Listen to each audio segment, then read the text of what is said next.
Well, hello. Hello, all of you non-Super Bowl watchers. Oh, my camera. Hi. Hey, guys. How are y'all doing? Let's see. Who's already in here? Mindhunter. I feel like I know that, but I don't at the same time. Like, I'm not getting images, but I recognize the title. I might have to look at that one. Coffee in the morning and me ranting apparently is quite a few people's favorite things. So that'll be good. Yeah, this whole vial of blood thing is what I'm looking forward to hearing the most because I haven't had time to watch any of this at all. This is gonna be I pressed play and heard her say Kohberger for the 50th time since she started covering this case, and I was like, okay, we're gonna have to just like watch this together. Yeah, that's what I'm hearing. Dumb stuff. Welcome, Tony G. Welcome. Who was interviewed 4 times? Dylan. Must be talking about Dylan. Hi, McJ. Oh, I know. I'm not a football-y person. I know there's going to be way less people in here than I normally would have in a live because it's Super Bowl Sunday. I just don't care. I've never been a football person. Literally at all. Hey, Danny.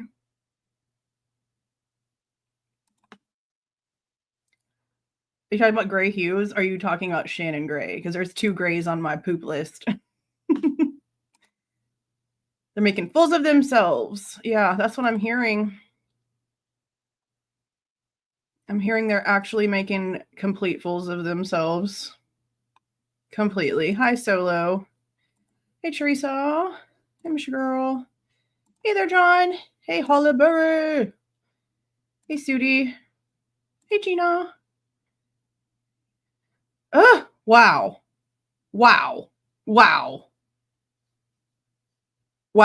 That's wild. I'm gonna have to look that up. Holy crap. That's horrible. Hey, Karma Blease. Hey, Jess. Hey, JB. Hey, Digital Maniac. Big Plants, Little City. How you doing? Phonetics. How you doing? Batshit Crazy. Hey, Chris. Hey, Teresa. Nikki Lynn. Justice for Kylo. Welcome. I don't either, but sometimes you just got to make a sacrifice. Yes, I took them this morning. Took it this morning. Yeah, I'm pretty sure I'm going to have a lot to say. Like, I'm really hoping that we're not here for more than like an hour and a half because I know that I could go on and on forever. And I don't want this to go on forever because there's no need to like sit here and go off forever about certain things. But I figured that we should just run through this together because I had so many people talk to me about this. And I'm like, okay, this is going to be absolutely freaking insane. Wasn't the Kansas City Chiefs in the thing last year too? Because you know that we're like a year into the Kansas City 3, the 3 friends that died in the backyard of their HIV scientist friend's house. There was just an article that came out that I need to record, like me just like putting like the little bitty snippets of information from the article in a video because it's really the only update we have in that case. And I'm just like, wow, Kansas City again. It's actually insane. Hey, Connie. Yes, this is alive. You're going to hear me talk crap about Megyn Kelly and Howard Blum, whatever, in real life. Thank you. Hopefully they help. I have really bad astigmatism. Like, it makes lights look long. Like, it's hard for me to drive at night. And I'm like, okay, can I see the screen? I probably need to get an upgraded prescription. But it is what it is. Nothing. That's what's crazy. Like, it's open, apparently. It's open, but they are like not naming anybody. And that guy, they're apparently just like not trying to put any fault on him at all, which I don't understand because whenever the dispatch audio was released, Jessica Danielle was the first person to have it on her channel from getting it from like the actual dispatch like app where you can go and you like pay a fee, Broadcastify. And it talks about how the cops went in there and smelt a smell in the basement like somebody was mixing up some stuff because, you cook certain things or make certain things, it makes a certain smell. And I'm like, how in the shit are we just going to like act like dispatch didn't walk through that house smelling some crazy chemical stuff and finding 3 dead people in the backyard? Like, nope. We're going to be doing an update on that one soon. Again, there's really nothing, but they're keeping it open, but they're claiming that there's no like pending charges against anyone. So I don't know why they're keeping it open. It almost reminds me of Terrence Woods, the case that we talked about a few weeks ago now, I like randomly ran across this case where this guy went to Idaho, Idaho, and was doing production for Gold Rush, like a big TV show.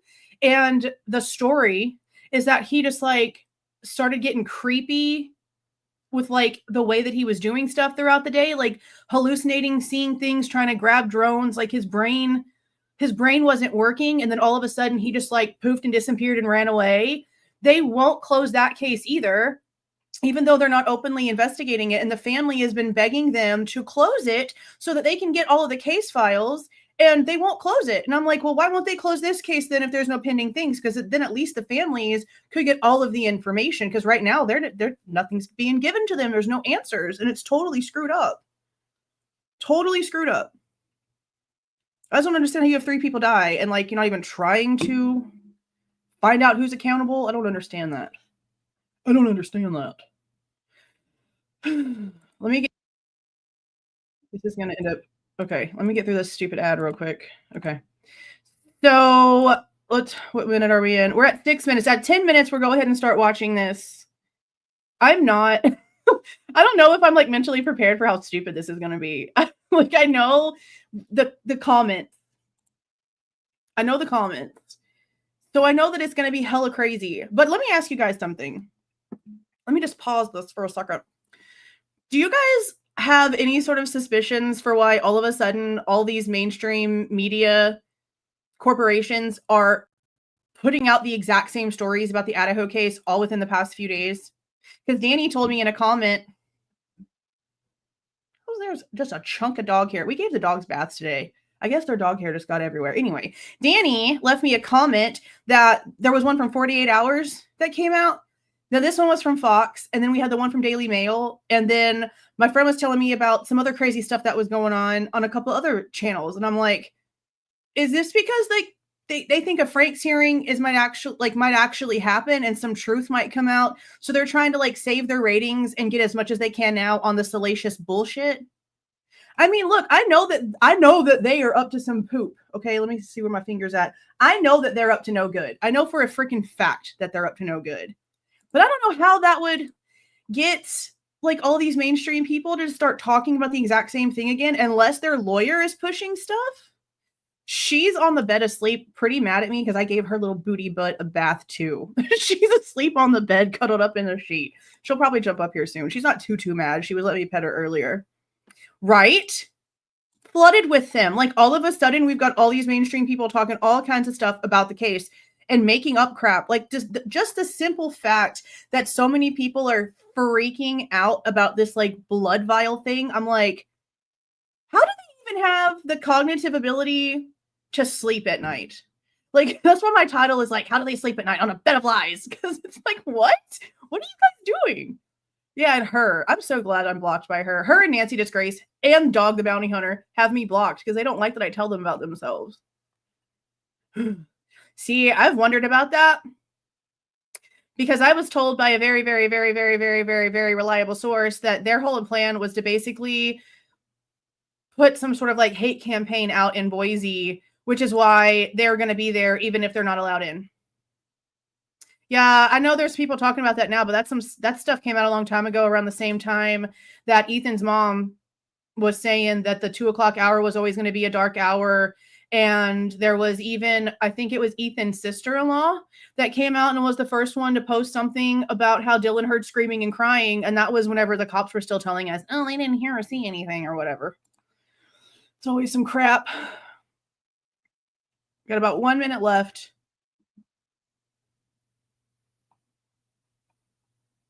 Well, he said that if she said, he said, let me try to remember how he said it. He said that if she was standing there telling him that there were 3 towers, he would have to grant the Franks motion. But I don't see how a Franks wouldn't be allowed at this point, just based off of what we already see. And I know that like a Franks motion apparently is sort of rare, but look what just happened with Richard Allen whenever one of them, like everything that would have been brought out in that Franks hearing, everything that would have been actually used as defense wasn't allowed. So my problem is if they can actually prove that his DNA was obtained illegally, but the judge is like, you can't talk about this in court, then what are we supposed to do with that? That's why I'm like, these court systems are crap. Like there's no rules. They don't follow rules. They break every rule that they create. It's crap. Absolute crap. Absolute crap. All right, I'm going to share the screen. I don't know if I'm prepared for this. I mean, I know I'm prepared for this because I'm used to all of this stupidity, but the fact that we're over 2 years in and this person that claims to be some sort of reliable anything is acting this way is just gross. Let me see if I can get this fixed a little more. Oh, I need to scoot over. And I need to... No, don't play it. Ooh, what is this doing? Okay. Full screen. And I gotta make this bigger. Okay. That'll probably work. Hold on, let me put a banner. I probably should have done this ahead of time, but I was trying to like get the wet dog hair smell off me from giving them a bath.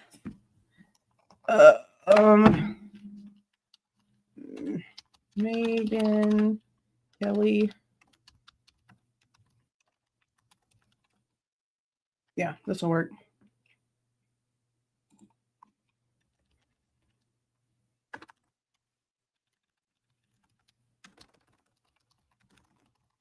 Okay, this will probably work just fine. Update that and add this here. Is it working right? There we go. Okay. Okay.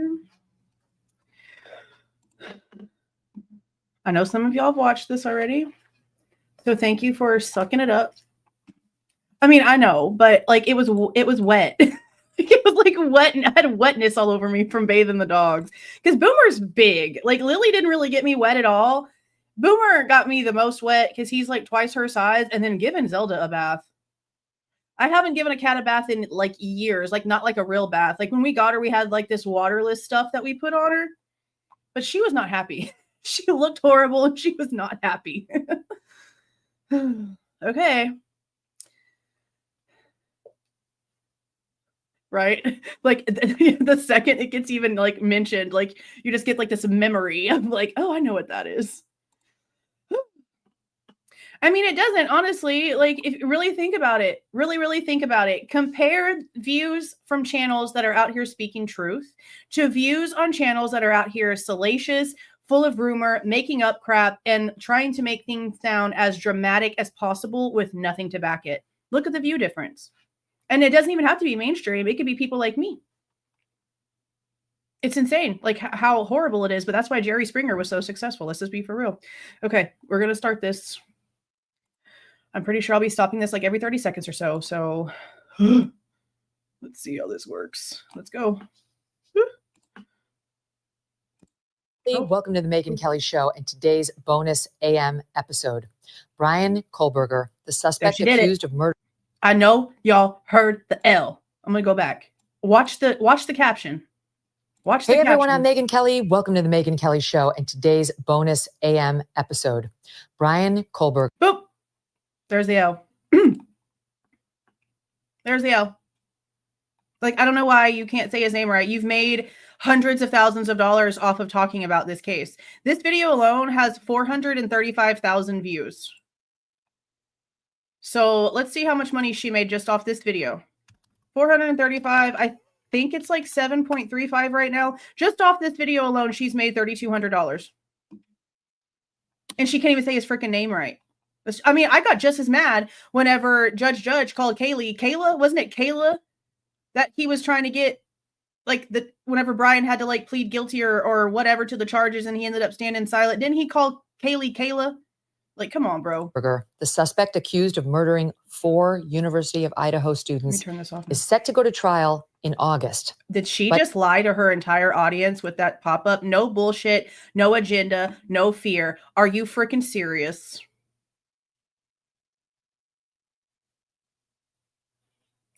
You know what? To go to trial in August. But in late January, there was a pre-trial hearing, and an important one, that revealed shocking new information that we have not heard before. Joining me now to break down all the developments is Howard Blum, journalist and New York Times bestseller. Which it's so stupid is I'm gonna have to end up going into the back end of this and cutting out the fact that I just said that F word, because that's one of the words that you can't say on YouTube. But I'm telling you now, the way that I feel about Howard Blum, watch his face when he talks about especially Kaylee and Maddie. Actually, mostly Maddie. Watch the way his face changes. To me, he's an F writer. Fetish, in my opinion. Selling author of When the Night Comes Falling, a requiem for the Idaho student murders. Don't miss a moment. Subscribe to this show on YouTube. No, I will not subscribe to this show on YouTube. 1 second.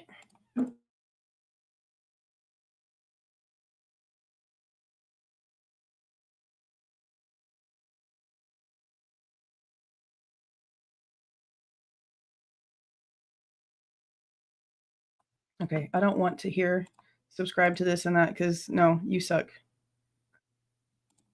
Okay, here we go. We continue to face uncertainty when it comes to the economy with a... Oh, and hello to anybody who has come in that I haven't been able to actually say hi. Hi. Thanks for joining me on Super Bowl Sunday. Perfect storm brewing as Social Security and Medicare hit a breaking point as the largest generation is hitting retirement. A smaller workforce means a smaller tax base. You pair that with our growing national debt and our rising cost of living, and we could have a very big problem on our hands.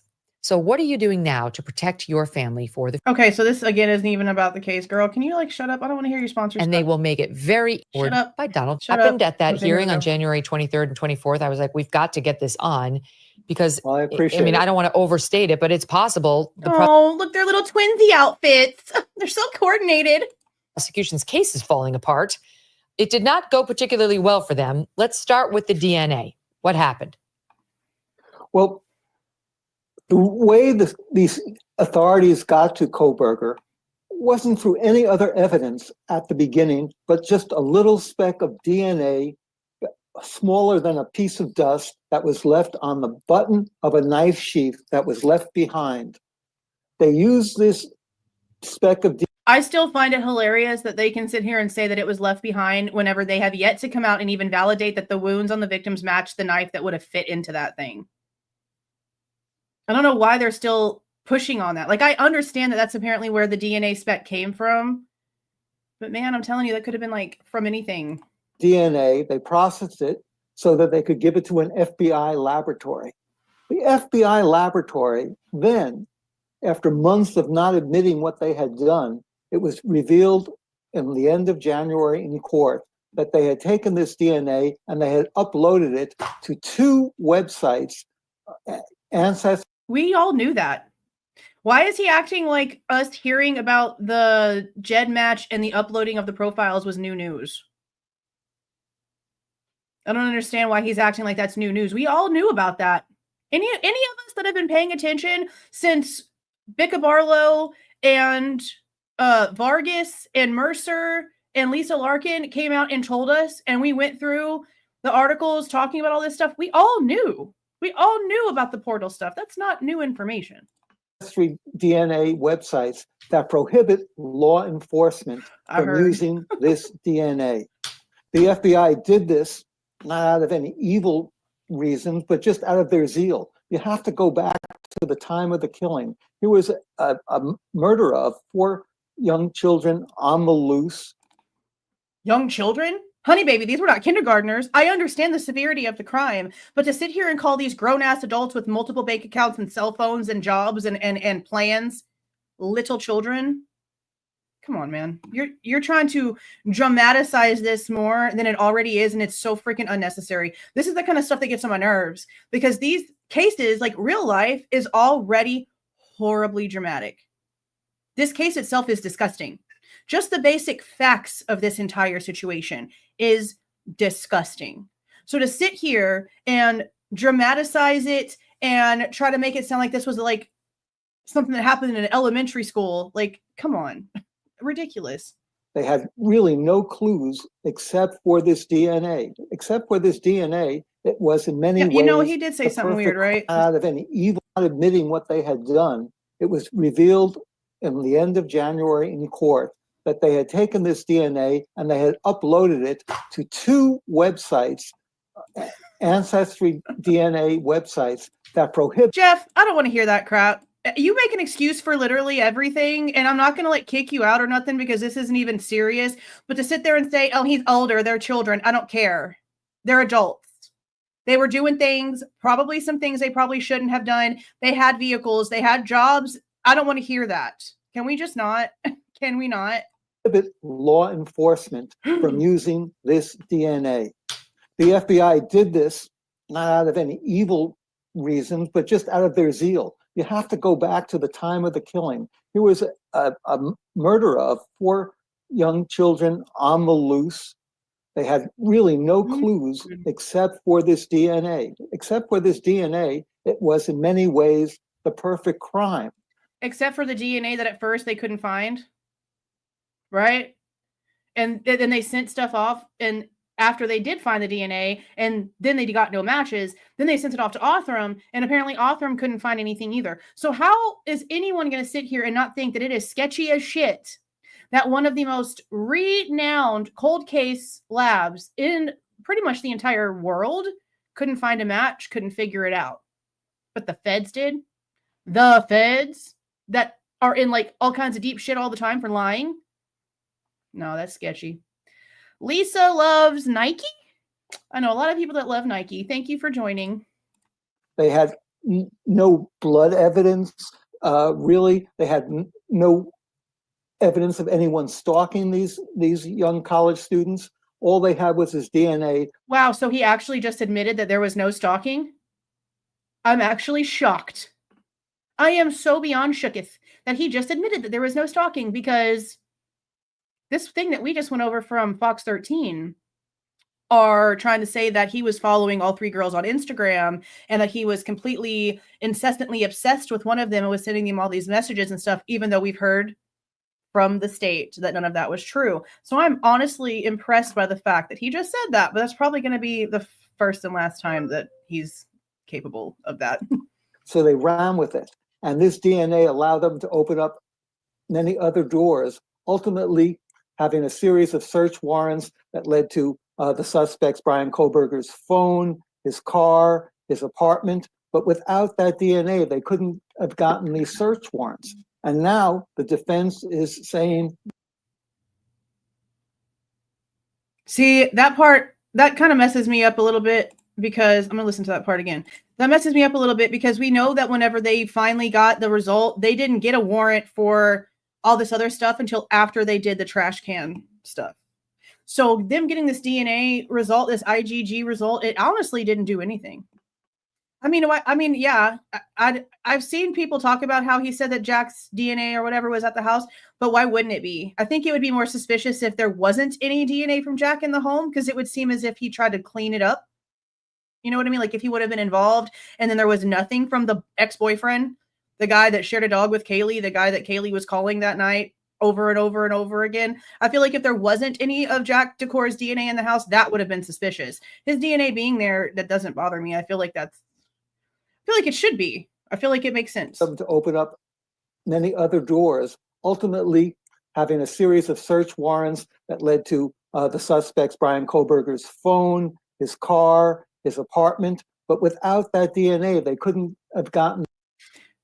Do you love Megyn Kelly, even though she's claiming that Bryan Kohberger apparently was such a great, miraculous ninja at being a quadruple murderer that he not only left nothing behind but a speck of DNA, but also brought blood vials of other people's DNA to plant at the house? I don't know how you could love somebody who comes up with that kind of crazy stuff. I'm just saying. These search warrants. And now the defense is saying, wait a minute. This suspect's Fourth Amendment rights were violated by the FBI's going into these prohibited websites. You've been saying this all along. You've been suspecting that the FBI got this match between the DNA, the touch DNA on the knife sheath, and matched it to Kohberger's father, possibly by doing something they're not allowed to do, which is you. He's not the one who's been saying that. They told us this in court. They said this in court. Blum didn't come up with that. Blum, whatever his name is, he didn't come up with any of that. It was told to us in court by the professionals that work with IGG.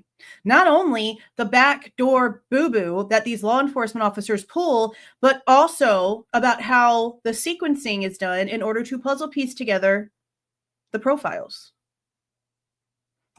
So, no, we knew about all of this already. It had nothing to do with him. It had everything to do with what was told to us by the experts in court long, long time ago. Use the commercial DNA websites that people like you and I might go to if we're looking for a long lost relative. They have a public database. CC Moore, the original creator of genetic genealogy, talked to us about this a long time ago, saying there's only one that's totally public and anyone can upload their DNA and see what's on there. The other two are fee-for-service private companies that are not allowed to be used by law enforcement. Otherwise, nobody would go on there, right? They'd be like, if I ever committed a crime or have a relative down the line who might have committed a crime, I'm going to get him in trouble. So there's supposed to be this hard wall. And you said early on you suspected, because the FBI seemed to be very cagey about this whole thing. They didn't want to turn over the results of how they got this to. How can they? They took no notes. They deleted the original profile. They literally have nothing to give the state, to give the defense in order for any of their work to be double checked. I have never in my life. I was about to say that.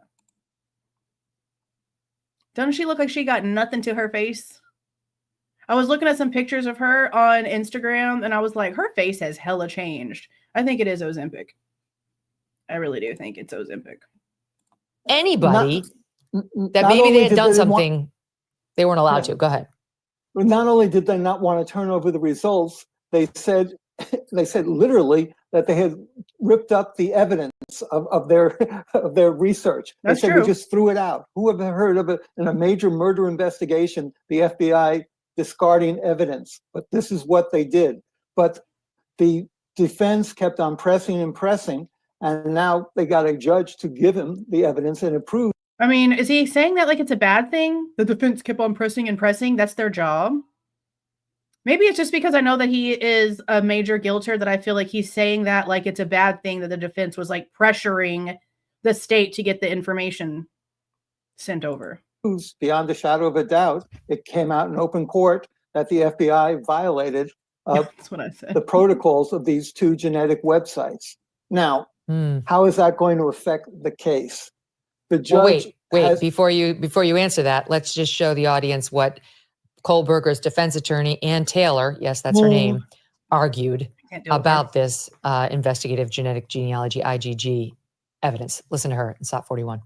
Your Honor, our position is that the court should suppress the IGG identification and everything that flows from that.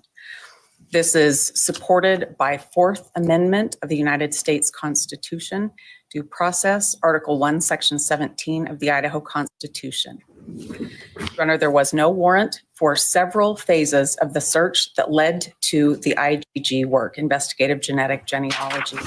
And we think. Bro, now that you've actually said the name Richard Gere, I can see it. And now because of you, I will not be able to unsee it. You're right. You're right. Every single one of those stages, a warrant was required. None was given. And so this must be suppressed. And again, I don't understand why people are mad that the defense is wanting to suppress this if they do have information that can prove their reasoning behind it, whenever the state was the first one who wanted to like remove it completely. I don't understand why people are okay with the state wanting this, but when it comes to the defense wanting it, they throw a fit. I don't understand that. She's saying all the goods they got after getting that hit have to be suppressed and cannot be used because they're in essence the fruit of the poisonous tree. Exactly. And if you look at what they had before then, there's not much except for one thing. After Kohberger is arrested, he's in a Pennsylvania jail and they do a cheek swab. And the DNA from that cheek swab matches the DNA on the button of the knife sheath. That is pretty substantial evidence. It's not. Again, Lucas Anderson, his DNA was found under the fingernails of a man that somebody broke into his home. Multiple people broke into him and his wife's home, killed him, be it on accident, because it seems like that wasn't the intention, but the way that they left the stuff on his face, he ended up like suffocating. Lucas Anderson's DNA was under the fingernails of this man. And what do you instantly think whenever you think of DNA under fingernails? That somebody fought like hell back and were able to take pieces of their abuser, their captor, the person that was attacking them, were able to take pieces of their DNA and imprison them underneath their fingernail. He had never even met the man. They shared an ambulance together. Not even together. Lucas Anderson was picked up by the same ambulance that ended up picking up the body of the man from the break-in. Hours after they dropped Lucas Anderson off at the hospital because he passed out at a gas station, was picked up, brought to the hospital, was inpatient, and then ended up getting arrested and spent 6 months in jail because his DNA was under the fingernails of the victim. He didn't even know this man existed. He didn't even know anything about him. It's absolutely insane. And that's not the only case where DNA was found on somebody's body and somebody else ended up getting arrested until it was later proven that how it actually got there. And it took a free lawyer, the same way that Ann Taylor is to Bryan Kohberger, her and her investigator, the same way that Ann Taylor has Batanti. This female attorney, defense attorney, was able to track it down, find the ambulance ride, find the ambulance people, get a statement from them, and prove the story. And his DNA was under the fingernails. This knife sheath doesn't mean crap to me. The person who did this could have literally pumped gas at the gas pump right after Bryan Kohberger, or went in and used a pen pad at some grocery store or some store somewhere right after Bryan and carried his DNA with him. It could literally be that easy. Literally be that easy. But if they can get that thrown out, that will make a case that seems pretty much a shut case to be more open than shut. And there's going to be it's a possibility of a Franks hearing. That's we need it. It's a judicial process named after a 1978 Supreme Court case where evidence was thrown out because the police had falsified information to get their warrants. The judge is not. And you know that's the exact same thing that happened in the Stephen Avery case the first time he went to jail. Like, I'm rewatching Making a Murderer because there's like some new movement happening. And I mean, I knew this already, but it's interesting now that we have been like so immersed in this case to go back and listen to the stuff that happened to Stephen Avery and to know that the cops actually had the guy's name. They knew exactly who he was. They had a picture of him and everything that actually did R-word and attack this one woman. And they didn't care. They didn't care at all. And this is a little bitty old town. It doesn't have to be any reason other than the fact that at that point, they just didn't like Stephen Avery. And so they did all of this crap for no reason. Well, then come all this other stuff with Teresa Halbach. Well, now they have millions of reasons to not like Stephen Avery. Now, I'm on the fence on that one because I don't really know all the facts. All I know is what's on the Making a Murderer thing so far, and I'd like to dig a little bit more into that one because it really does sound like that town was just trying to put away a problem. And they were doing anything they possibly could to put away a problem because they knew that they were guilty of what they had done. And if that's any inkling or any sort of foreshadowing into what's going on here, if Richard Allen's case is any sort of foreshadowing as to what's happening here, the entire world needs to be paying attention to this. Not said he will have this Franks hearing, but he has raised the possibility and he's asked the lawyers to keep time available to have such a hearing. And if that's not what the prosecution wanted to hear. The prosecution wanted to hear, there's no need for a hearing. This is ridiculous. You know, irrespective of how we got to Bryan Kohberger's father as being related to the person whose DNA was on the knife sheath, we know it is Bryan Kohberger's DNA. Okay, but they still were in Pennsylvania before they even knew that. What I want to know is how long they were in Pennsylvania before they knew that. Because I in no way believe that the feds were not involved in those December 15th stops. And I think the reason why some people are still like on the fence about it is because of the date that we know that MPD was given Bryan's IgG information. But that doesn't technically mean that the feds didn't already have the IgG information. That's just whenever they decided to share the information. So regardless, my brain is still on the feds were involved in those traffic stops. Because we ultimately took a cheek swab that shows it was him. But the problem for the prosecution is the judge is not saying no. He's keeping the door open. He might actually have a hearing on this. So he's at least a little interested. But Oh, and that's another thing. Oh, thank you. Thank you, Lisa Loves Nike. That's very sweet. Thank you for the 1999 super sticker. I wish I could see it on this, and I always say that. I need to be able to see it. You know what? Give me a second. I'm going to pop it up over here. Because if I look at it through my thing, like if I'm viewing my own video, then it shows me. I really wish that it would just show me. It's so rude that they don't let me see it. Like, I feel like it's rude. Because you'd think that they would, like, have a better integration by now. Let me see. I like seeing them. If it'll load. Oh, that's the little, oh, he's like a little robot. A little robot rocket launcher. What does that remind me of? What is that? Inspector Gadget. Da, da, da, da, da. That's what that reminds me of. That's sweet. Thank you. 5 gifted memberships. Thank you so much, Melinda. That's very sweet. Thank you, thank you, thank you. I'm going to leave that open on that side so that I can see something if it comes back through. I don't like not being able to see that stuff. Oh, can I just say that's what I was paused for.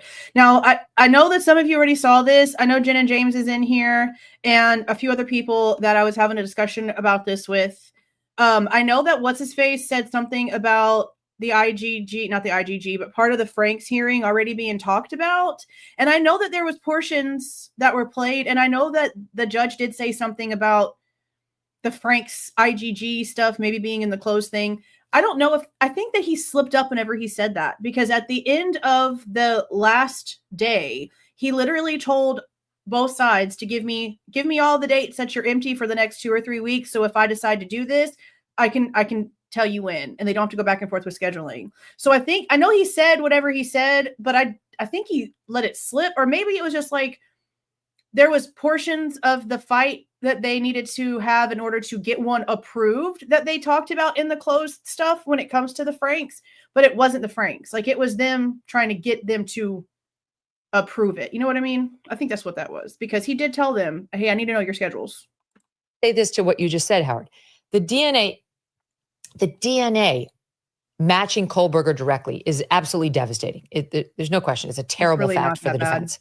But as I understand her argument and Taylor's, it's that you would never have been cheek swabbing Bryan Kohberger if you hadn't been doing the shenanigans with the DNA and 23andMe. Like, she's saying you can't even use the cheek swab because it too is fruit of the poisonous tree. That is what she's arguing. That's part of her argument. But also at that hearing, something else was revealed, which is perhaps even more dramatic and makes her case even more substantial. Okay. I mean, I feel like the main reason why the state was trying to get it thrown out is because all of the accusations coming from the defense were true before the defense even knew that it was a possibility. That's why they were trying to get it thrown out. Because remember, guys, when Dawn Daniels was going to get the search warrant signed for Bryan Kohberger's apartment, she told them all about the matching, but then asked the magistrate to pretend like they never heard it, to just throw out the DNA, the IGG stuff, pretend like I didn't say that to you whenever you sign off on this. Why? Because if she wouldn't have said that, then it would have made everything fruit of the poisonous tree, but then they ended up finding nothing in his apartment that matched anything. They DNA tested the red thing or whatever, the red substance on a pizza cutter. And spent how many thousands of dollars on that for no freaking reason whatsoever. I guess they couldn't smell that it was tomato sauce. I don't understand it. I don't understand the stupidity about how they could do that over there, but then not test all of the blood coming out of the crime scene. And then that on top of the fact that now the whole crime scene is now gone. How does anybody not think this is shady as shit? I don't understand. Okay, so hold on. But before we get to that, let me finish up this part. I know there's a lot of stuff to discuss. So just so the audience knows, that's what she's trying to argue. She's trying to say everything that followed as a result of you figuring out that Bryan Kohberger's DNA, his dad's DNA, was traceable from that knife sheath has to be removed. You have to get rid of it. The state wants it too. Including the cheek swab.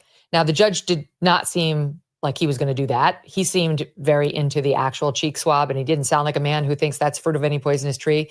But here he is, Judge Hitler, talking about that DNA match in SOT 43. There's a DNA match between the... You know, this is a good point. Maybe Bryan's not really a clean freak. You have to really think about that, because if there were stains, or if there was still like pizza sauce that looked red enough on a thing, like how much of a clean freak can you really be? And if he's not really a big old clean freak and they still didn't find anything in his car and no proof that he used anything to get anything out of anything, it honestly makes him look even more innocent. I mean, but then again, the red stuff on the pizza cutter could have been rust. And they are, you know, they're not very smart over there from what it seems. So I don't know. But no connection. So even if it was anything other than what we've already been told, which is nothing, it still didn't have anything to do with the people from King Road. DNA in the sheath in Mr. Kohberger. Isn't that probable cause every day and twice on Sunday? Not in this context. Not in this context because of the IgG work.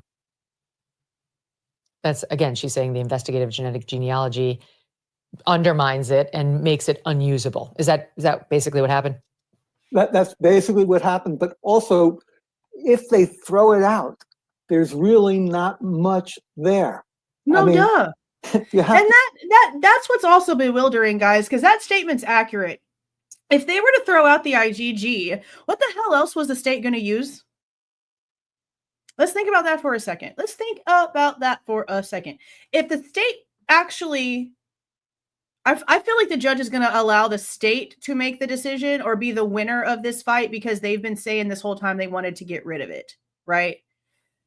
So that's a possibility too. But if they really have been, from the very beginning, trying to get rid of the IgG, was it just arrogance?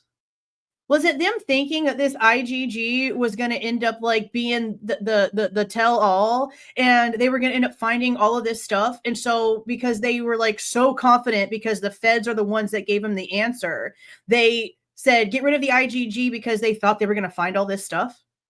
And then they didn't.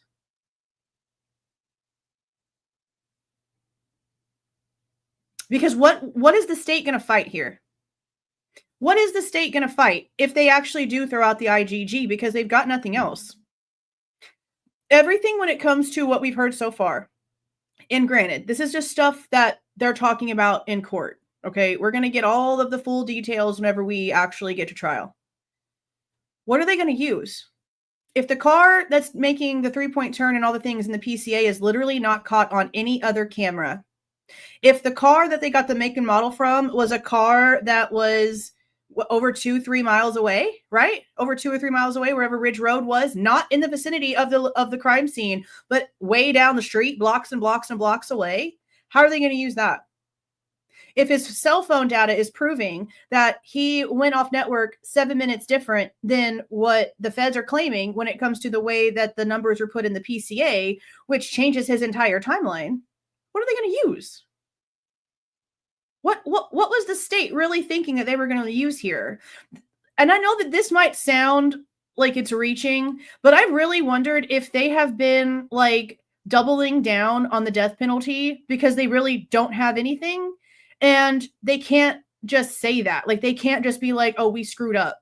I think they know that they have to see this all the way to the end, but they just kind of like are maybe having hope that at the end of the day, he won't get the DP because the jury will let him go. And then I don't know what could happen at that point. But I feel like they don't have a choice. Like, I feel like they don't have a choice at this point because again, what are they going to fight? If the defense gets the IgG thrown out, the defense has a million things that apparently can prove Bryan is innocent. If the state gets it thrown out, like they've been saying they wanted to this entire time, not use it at trial, what are they going to use? What evidence are they going to bring? Nothing. Nothing. Ninja plus eyebrows plus 6 degrees of separation. I mean, probably more like 60. Because we haven't found a single thing besides the fact that they shared a cell phone tower. You know what I mean? Like, it's literally a cell phone tower. That's all. That's all they got. They shared a cell phone tower vicinity. That's it. I don't know how that's going to do anything for them. In many ways, it was a perfect crime, except for the leaving the knife sheath behind. Consider the house was there was so much blood in the house that it was coming out of the sides of the house. It was coming down the foundation.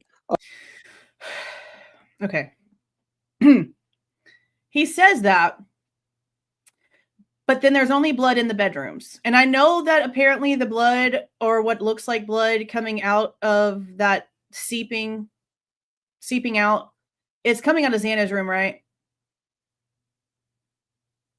I'm pretty positive it's coming out of Xana's area. And if I'm remembering correctly, and again, I'm just like seeing this in my head and I could be completely wrong, but considering the fact that Xana was apparently on the floor whenever the detectives were walking towards her door and they could see her across the room on the ground, I'm going to assume that, yeah, allegedly it was her room. I'm going to assume it was hers. Yeah, it had to have been hers. But that doesn't mean that the entire house was full of it. Because they had nothing that led in between the crime scenes. They had nothing that led up and down the stairs. They had nothing that gave them an actual trajectory of where somebody could have actually left. They're taking everything based off of, maybe I imagined it and maybe I was dreaming. I mean, that's where they're getting their details from. Of the building at 1122 King Road. And yet, no blood was ever found on Kohberger. No blood was found in his car. No blood was found in his apartment. There is no evidence also of Kohberger having any connection to any of the murder victims. Mm-hmm. There's no evidence of him talking to any of them, ever being in the house, of him stalking them on the internet. There's no murder. Why is he being so actually honest? Like, I'm actually surprised, because wasn't he one of the ones that came out and said that Bryan was stalking them on social media? I could have sworn that he was the one that came out and said that Bryan Kohberger was obsessed with like Maddie because of the Mad Greek, which also is not true, because the Mad Greek owner was like, that dude has never been here. So why is he all of a sudden being honest? I don't trust it. Weapon. There's no motive even. So without this DNA evidence, the case against Kohberger becomes a lot more problematic. Okay, but how about the fact that, I mean, the best fact, I think, other than the DNA match, is the fact that when the police went to arrest him in the Poconos in December, this crime was committed the month before in November. My God, is it 2022 now? I'm losing track. Yes. Yeah, 2022. When they arrested him in his home, back in his parents' home in December, he was there putting his trash into individual little baggies that were being disposed of in the neighbor's trash can. That is terrible. And see, that right there is the stupidest thing. Stupidest thing, because for one,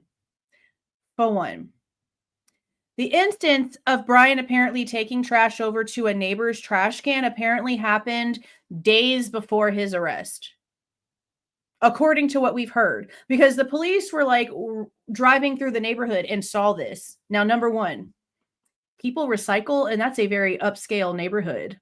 There's special trash cans for the recycling because there's wild ass animals that come around that place.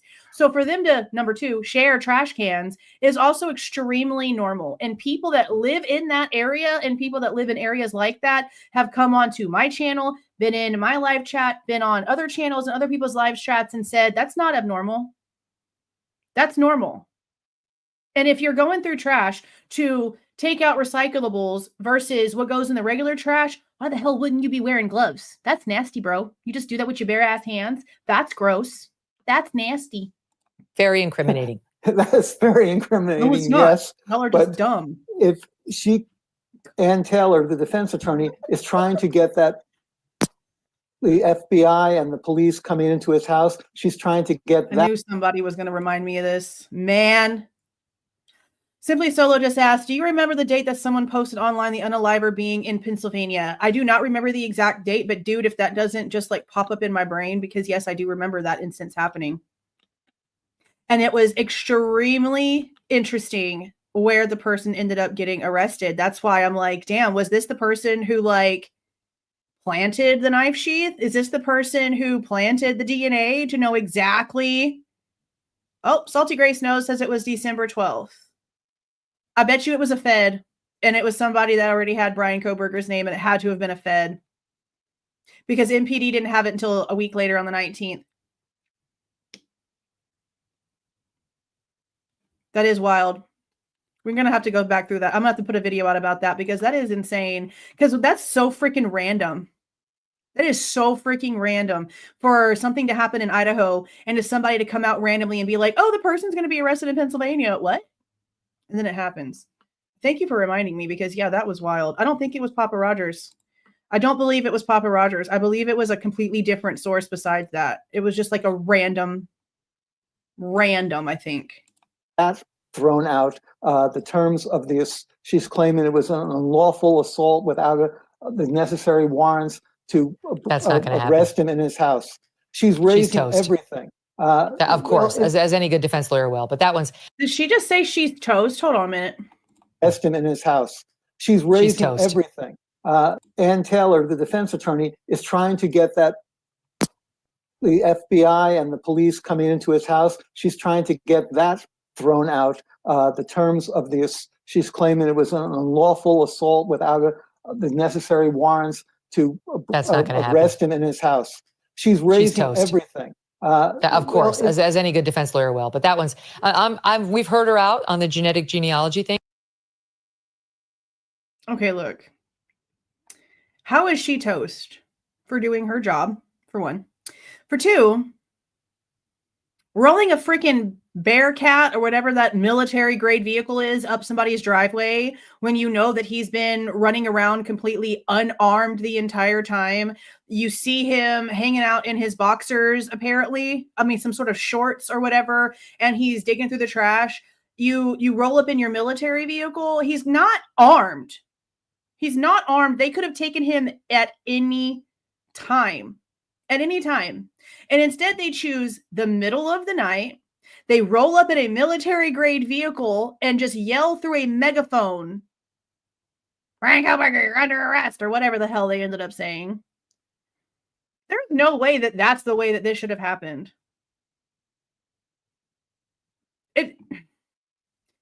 So many different ways. It's just absolutely wild. Because, like, look at what's his face Lisk. Like, wasn't he taken like in broad daylight, like in public and stuff? Like, it wasn't like a whole crazy undercover. Oh, we got to kick down doors and all this other crazy stuff. And that dude is ginormous. The Lisk guy, the Rex Heuermann dude, he is freaking giant. And they didn't take him down with anywhere near the amount of ferocity that they did Bryan Kohberger. That's wild to me. You were right, and she was right that there was some funny business going on from the sound of it, but there's no way she's getting out. Oh, so she just agreed? Did she just agree that there was some crazy funny business happening? Are you serious? Wow. Upon arresting him. No way. And it's just a terrible damn fact. But to go back to your first point, I firmly believe Kohberger committed this crime. But what's fascinating is how good. I think the person who's not very bright would be you, because no one said give a heads up to a potential killer. What the hell are you even talking about? Where did I say give him a heads up and call him ahead of time and tell him that you're about to come raid his house? Like, if you're going to talk shit, you could at least like make it make sense. Like, geez. Good he was at covering it up, to your point. There's no murder weapon. And she reiterated these points. So these are all updated now. We've been speculating, but she was on the record with, they haven't found a murder weapon. They did not find any blood, Howard. She said this, on Bryan, on any of his belongings, or even anywhere in that car that they practically dissected. Yes. I mean, they took apart the brake gears. They were looking all over for any blood. No blood in his student apartment at Washington State University. Which is wild, because you have to be subscribed for 10 minutes before you can chat. And if you sat here listening to somebody that you don't like for 10 minutes just so you can run your mouth and then still be wrong, you probably need therapy. And I know somebody out there has a promo code for BetterHelp. It ain't going to be on this channel, but I'm sure somebody does. University, nowhere. It was a perfect crime in many ways, except for leaving behind the knife sheath. Such a massive error. But what are they going to do if they find out that this knife sheath, like, belonged to somebody in the house for protection, and it was bought off somebody who at some point passed some sort of like direction with Bryan. I mean, I'm telling you right now, and I've said it 1,000 times, if you've gone to the grocery store or if you went anywhere today where you touched something that other people of the public also touched, not only do you have a bunch of weirdos' DNA on you, but once you got home, that same DNA got transferred to your cabinet doorknobs, to your kitchen sink doorknob, to your kid whenever you gave them a hug whenever you walked through the door, to your steering wheel. There's other people's DNA in your car right now. You go to the gas pump, go to a gas pump one day and really just think about how many people use that gas pump before you. You might want to buy gloves just to go pump gas. Like, it's nasty. What about the car and the phone evidence? Because when we read the police affidavit before his arrest, it was white car, Hyundai Elantra. They changed. Hey, AR. How you doing? The year once they started to narrow in on Kohberger because they had the years wrong. But then they said, okay, it's 15. It's not just 16 anyway, whatever his car was. And we've seen that car around, the murder house many times, according to the cops. Did she just say that? Seen it? Even Steve Goncalves says that the only security footage that they actually have is from that night. They don't have security footage from anything else. These other 12 pings are coming from the fact that they share cell phone tower vicinity. That's it. That's literally it.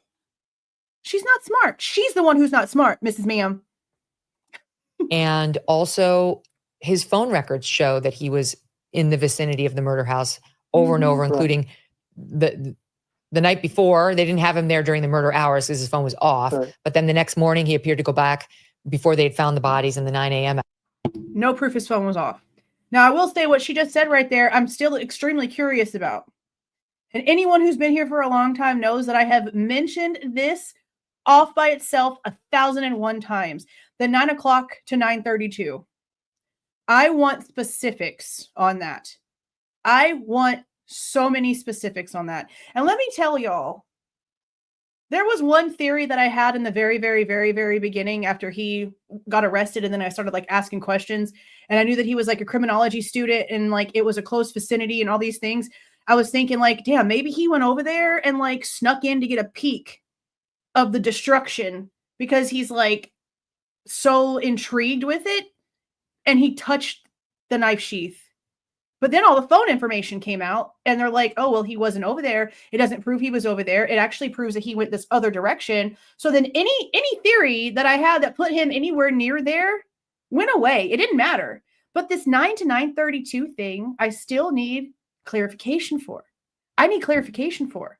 I've got to get more information on that because it's very specific. And I really felt like it was the only real specific data in the PCA.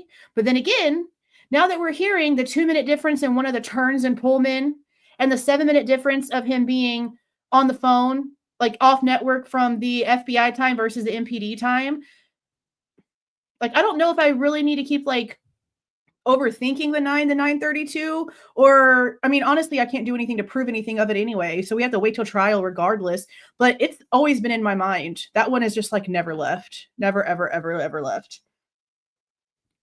Thank you for the $9.99, Lisa. She says, yeah, look at the DNA they tracked down on John Benet Ramsey's underwear. Yeah. To a worker in China that manufactured. Oh, I didn't know that part. I didn't know that part. That's wild. I'm gonna have to look that up. I do know that there was like a cereal that I want to say it was overseas somewhere. I don't think it was in the United States. But overseas somewhere, there was a possible cereal that was being traced, and it ended up being okay, you know what I'm talking about then. It ended up being that one of the workers that makes the swabs, the Q-tip swabs that are used for their criminal investigations, didn't wear gloves, and so their DNA was all over these swabs that they used for crime scene evidence pickup, and instead it was a worker and not a cereal. It was all cases they couldn't solve, and they had to go back and redo all those cases without that evidence because now that person didn't exist. They were a worker that just didn't put gloves on. It's wild. So speak to that. Well, here's what the defense is going to say, and I think it's a fairly convincing argument, especially in a death penalty case. You have a white Hyundai Elantra by the house, but you have no proof that that's Kohberger's car. You never see the license plate on any of the videos. You never see the man behind the wheel in any of those videos. Exactly. They're all obscured. So him being so awkwardly honest is making me itch. Like, what's happening? Him being like so for real about things and me being like, damn, okay, yeah, that's true too. Okay, yeah. It's a little odd. It's really weird. White Hyundai Elantra is around. They can't make that connection directly. Then when you have the cell phone tower triangulation that puts him in the neighborhood of the murder house, well, it's a 10-mile radius. In a town like Moscow, 10 miles bigger takes up a lot of territory, a lot of neighborhoods. You never have any proof that he ever parked in front of the house. His car ever came to a halt in front of the house. You can speculate, but you can't prove it. Are these inferences enough is creeping me out? Condemn a man to death? It might be hard for a jury. What is the 7-minute screw up on the timeline by the cops? Well, it seems the cops, when they were tracking the white Hyundai Elantra that night, made an error. They got the timelines wrong, whether accidentally or deliberately, but off by 7 minutes. And they put the car that they allege is Kohberger's closer to Moscow at the time. But the defense is saying that because of this screw up, which no one seems to be arguing, that the cops got this time. See, but he's not, I hope he mentions it, but we have to remember where she said this came from. That the cast report from the feds shows one time. I have it written down somewhere. It's in my other timeline thing. The cast report from the feds show one time, and what was put in the PCA for the time that his phone went off network was 7-minute difference. And again, I don't know why the freaking Goncalveses are not out here demanding that they correct the timeline and give them the right information. They were so adamant about the time that Maddie and Kaylee got home. Close enough wasn't good enough, and I freaking agree, okay? But how are they not out here throwing a fit and saying 7 minutes here, 2 minutes there? No, you need to tell me the truth right now. Get this timeline figured out. I just don't understand how they can sit here and be okay with this. How any of the families are not, I mean, they could be in the background. I don't know, but the Goncalveses are so publicly loud. The fact that they're being so eerily quiet, it's odd. I mean, I'm kind of glad for it, but it's odd. Incorrect. This would have allowed Kohberger to be driving away from Moscow and to this state park where they claim he was at the time of the murders. That would seem to stargazing on a cloudy night at 4 in the morning when. I mean, look, he might have been stargazing. I don't know what he was doing. Who knows what he was doing? The point is he wasn't there. He wasn't there. Thank you, Holly Berry. Let me go look over here. Thank you for the $19.99. Oh, she's cool. Pink hair and stars everywhere. She's cool. But they say that like it's like a bad thing.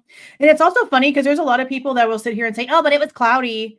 If you dig and actually dig, you can see that there was it a asteroid belt or a meteor? There was some sort of something, I believe it was a meteor shower that's like on a pattern that happens at the same time every time it happens, at the same amount of time throughout like November. And if you go and look up this actual comet thing or asteroid thing, I can't remember what it was. I'm not into all of that stuff. All I know is that there's photos of it from that night that were posted by people that actually saw it, and that it's a big, huge thing. My hometown actually had a party thing hosted by NASA for this exact same thing, but then like it didn't really show itself all that much. So it was kind of like a waste of time and money, honestly. But for people to act like, oh, it's cloudy, he couldn't have been out driving and looking at anything. Well, for one, he could have just been out driving to drive. He could have been out driving to go to a place where he could walk around and hike. He could have been doing anything that he wanted to do. Because guess what? He wasn't at King Road. He was in the opposite direction. Opposite direction. Why wouldn't I talk about the victims' families? If you don't like it, you don't have to watch. You really don't. Like, it's the fact that you're still here is speaking volumes about your mental health. That's what I'm going to say right there. And I'm honestly just going to ignore you. You can just say whatever you want to say, but we speak facts here. And if me saying that the Goncalveses should want the timeline of their daughter's supposed killer nailed down correctly, then you are the problem. You are the problem. When the temperatures are a little below freezing. My gosh. All right. So it's a screw up by the cops that won't be helpful to the prosecutors in trying to show this case was done by the book, all T's crossed, all I's dotted. All right. So that's some of the stuff. I'm amazed that at this point in the case, she's saying openly there's no blood evidence tying him to the crime. I thought for sure they'd find something, that. But they haven't, Mrs. With all the Needham. searches they did of his apartment or his car, his clothing, there'd be some speck of the 4 victims' blood. This is a brutal murder done by knife, K-bar knife, in the middle of the night. No proof. There's no proof of that. They have not came out a single time, as far as I know, and I could be wrong. And if somebody knows where it was said, if it was said, please tell me and I will go find it.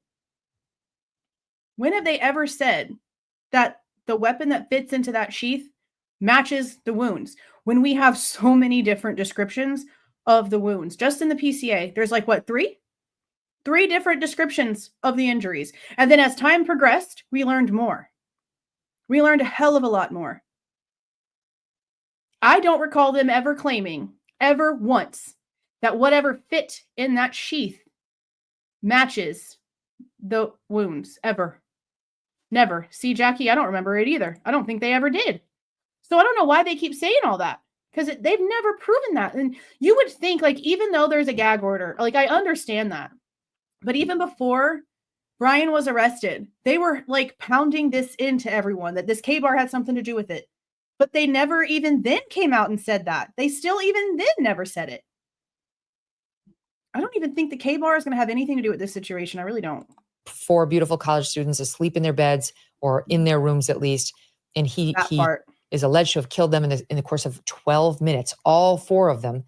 You'd get blood all over you, Howard. And there was so much blood in the house that it was, as I said before, coming out of the foundation of the building. And yet, to make it even more interesting, more dramatic, it was revealed that they did find blood in the house, unidentified blood in the house, but it wasn't Kohberger's. No, this is big. Oh, wait. So wait, hold. Okay, well, before they start all this crap, what I would really love to know, because we don't have this answer in the Delphi case either.